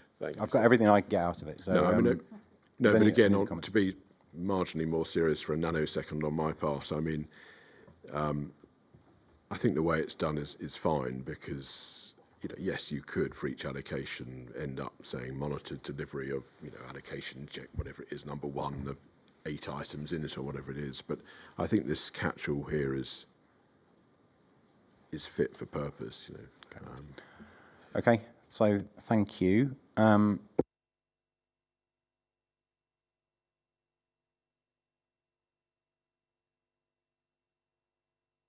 We won't break for lunch, and we'll just have a quick 5-minute break and come back and do next steps. Okay. Yeah. So anyway, but thank you for those contributions. Very interesting for me. Can't say it was interesting for many, but thank you very much. Thank you.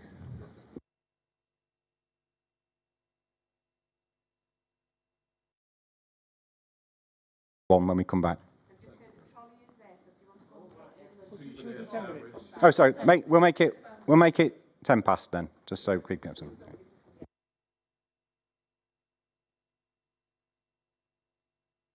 Not that we're at all driven by the important thing.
Okay, it is just after 1:10, so we'll just move on to the final agenda item, which is, well, it's not the final, well, it probably will be the final agenda item. The next steps in the examination, other procedural matters. Just to let everyone know, we will do a note in the next few days setting out what I'm going to outline now. I thought, I mean, don't hold your bated breath because I don't think there's going to be any great surprises in it. So, but I'll go through it now and then we will publish it for clarity about what's happening in the rest of the examination. So, first of all, we'll publish any action points arising from today and yesterday in the next few days. I think that will bring us up to date for everything because we've published the ones for weeks 9 and 10 recently, I think. So we'll set deadlines in those notes as we have previously for responses to those. And I think that they will be in the normal sort of run of events for a couple of weeks' time or so, on the basis that they would be things that you could probably address during the pre-election restriction period, I think, based on what you've advised is the sort of things you can and can't do. So that's that. So that will go on as normal. Following the responses to those, we will ask the GMCA to prepare a revised version of the schedule of proposed main modifications. That's just to catalogue everything that's been put forward up to that point in time, and that would replace the version that was published sort of midway through the hearing sessions at the beginning of January, following the sort of thematic and strategic stuff that we'd had before Christmas. So again, unless that's something you feel you couldn't publish, we may as well get that done. And that would be a catalogue and a record of where we've got to at the end of the programmed hearing sessions. So we'll then have that before us, obviously. And a reminder of what we've said several times, we can only recommend main modifications in our report at the end of the examination if we decide that they're necessary to make the plan sound and or legally compliant. So based on that, that schedule of the modifications where we've got to, we'll obviously consider all of that in the context of all of the written material in the examination library and everything we've heard at the hearing sessions, over the course of the 11 weeks. And at that point, we will then publish a note setting out whether any of the proposed modifications in that schedule we think need to be amended or deleted, whether there are any other main modifications that may be required or we think are required, or indeed that there are any other actions that are required by GMCA to help us, complete our deliberations.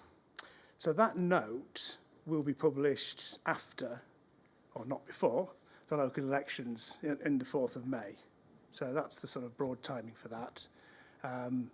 We're not guaranteeing we'll do it immediately after that, but that's the sort of broad timing we'll be looking to achieve, I think. So if that note includes any further actions or further modifications to be worked up, etc., obviously we'd do that in the form of advice to the GMCA and set a deadline or agree a deadline for which that could be done. So that would then run its course, and the GMCA would respond to that, in effect any further action points or post-hearings advice note, as it's sometimes called. So we would then consider the response to that and subsequently advise of any next steps in the examination thereafter. Now, those next steps could, but it won't necessarily, involve another hearing session if we thought that was essential given the nature of the modifications or the further work that we've asked to be done at that stage. We had an initial discussion yesterday through the programme officers with GMCA about possible timing of that, and we think we've agreed, and this is very provisional, and it's on the basis there's no guarantees will be necessary. The first week in July, I think, would be a possible period at which that additional hearing session or sessions could be held. So that's, if you want as firm an indication as we can give at that point in time, that's the best one we could do. Mr. Kukowski's rechecking his diary. I think he was consulted on that yesterday. Indeed so. The week of the 3rd of week commencing Monday the 3rd of July is the week in question. Yeah, okay. It's also possible that in advance of publishing that note, and in addition to the action points that we do after today, if there's any other sort of relatively minor things that we think we need from the GMCA or indeed anyone else, that we would publish a note setting that out. But at the moment in time, we haven't necessarily got anything in mind. It's just, but that would be relatively sort of low-key type stuff, I think, if there's any bit of work that we thought we'd got missing or needed.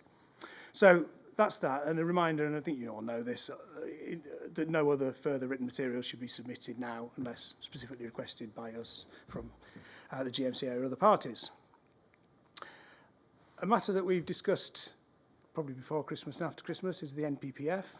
Obviously, the December 2022, the government published for consultation changes it intends to make to the National Planning Policy Framework.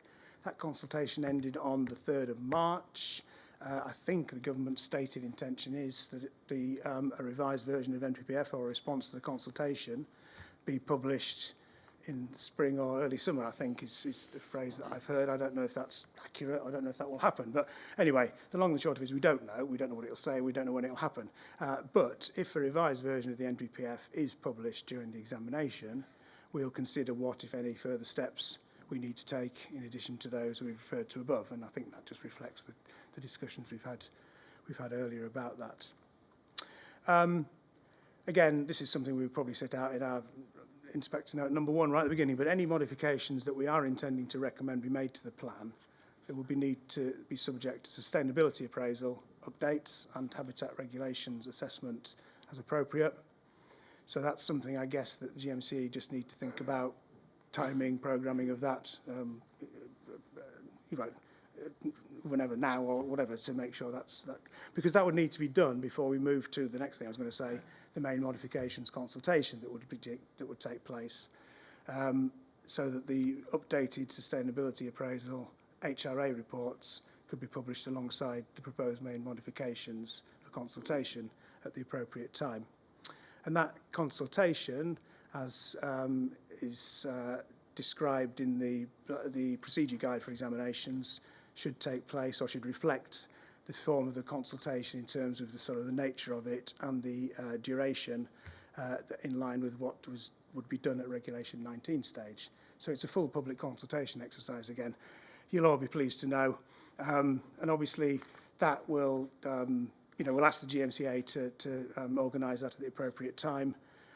And what we would normally expect is that what we would expect is that the responses to that exercise will go back to the GMCA or the local authorities, however you do it, and for you to then, deal with that in terms of cataloguing it, summarising what the main issues are and reporting back to us. We would receive or have access to all of the representations made at that stage, but we'd also normally be asking for a report from the plan-making authority at that stage. Procedure Guide also advises that it isn't normal to have further hearing sessions following the main modifications consultation, but that can happen in certain circumstances if we think it's needed to deal with substantive issues that are raised in those responses to the consultation for a reason. So they're the sort of tests that are set out in the procedure guide that we would apply in considering whether that would be necessary at that stage. So that's all that I think that we need to deal with, unless there's anything that we've missed or there's any queries you've got about the next steps. I'll look at the GMCA first to see if there's anything that you think's not clear from that. Or have you got any concerns about any of those things that I've No, that seems absolutely fine, sir. Thank you very much. Okay. So how about anyone else? Is there any other queries that people need in terms of, that's it's as clear as we can describe what happens next at this stage. No, good. Okay, well, what I'll say then at this stage is thank you all for everyone who contributed. There's a limited number of people here today. I don't know how many people have participated during these sessions, but probably hundreds over the course of the 11 sitting weeks. So thank you all. Sorry? We'll put it on the list. Yeah. Anyway, well, thank you to Mr. Katkowski, all of the GMCA staff, thank you, the council officers and other people who have represented the plan-making authorities. Thank you particularly to all the participants, particularly those who have given up their own time, who are representing, either local residents or representing interest groups or voluntary groups. So thank you for that. And obviously, those perspectives are also very helpful, always very helpful to us in these sort of examinations. And of course, our excellent programme officers, Helen and Yvonne, we'd like to thank, and they've been, thank you, excellent.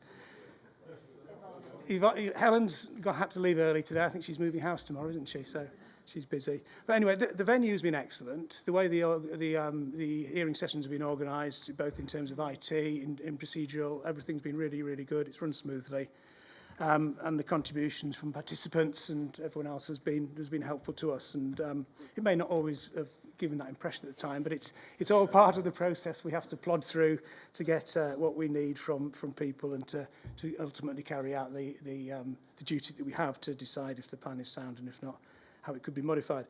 I mean, you're probably aware it's one of the biggest plans that the Planning Inspectorate has examined, if not the biggest, in terms of the scale of the area and the amount of development and the number of authorities, certainly, that it covers outside London anyway. So we're very pleased that, you know, notwithstanding that, it's been an examination that has so far made good progress and the hearing sessions have run smoothly. So thank you all for your, you know, your contributions to that. Unless, is there anything finally that GMC want to say? It would be remiss of me not to say a few words myself. Well, I think, by the way, in relation to the biggest plan, it must be the biggest plan because the London plan doesn't make allocation. No, so this is quite a extraordinary task that we've all taken upon ourselves and that you've been appointed to examine. So just a very, very few words. Yes, absolutely echo what you said about your excellent programme officers who have been extremely efficient and exceptionally pleasant throughout. I think I've known them both for longer than I've known anyone else in this room, that's for certain sure. But most of all, I wanted to say a huge thanks, and I think on this, I'm sure there will be a unanimous view amongst all participants. A big thanks to the three of you, because the way in which you've conducted these examination hearings, if I might say, has been exemplary. It's been an extremely helpful way in which to conduct business. And to be quite frank, we've been discussing sort of important issues, strongly held views around the table very often on every day that we've been here, and yet the whole thing has been done in an exceptionally pleasant way, and I think that's hugely conducive to getting on with the job. It's been it has been a very, very pleasant experience indeed, which is not something that you can always say after one's been to something like this. So thank you all very much indeed to the three of you. Thank you. Okay, thank you. Right, unless there's any other... This is the final chance for any... No. Okay, well, thank you all. And so we'll end for today. And as I say, if we do need to come back, it's the beginning of July, probably. Okay, thank you.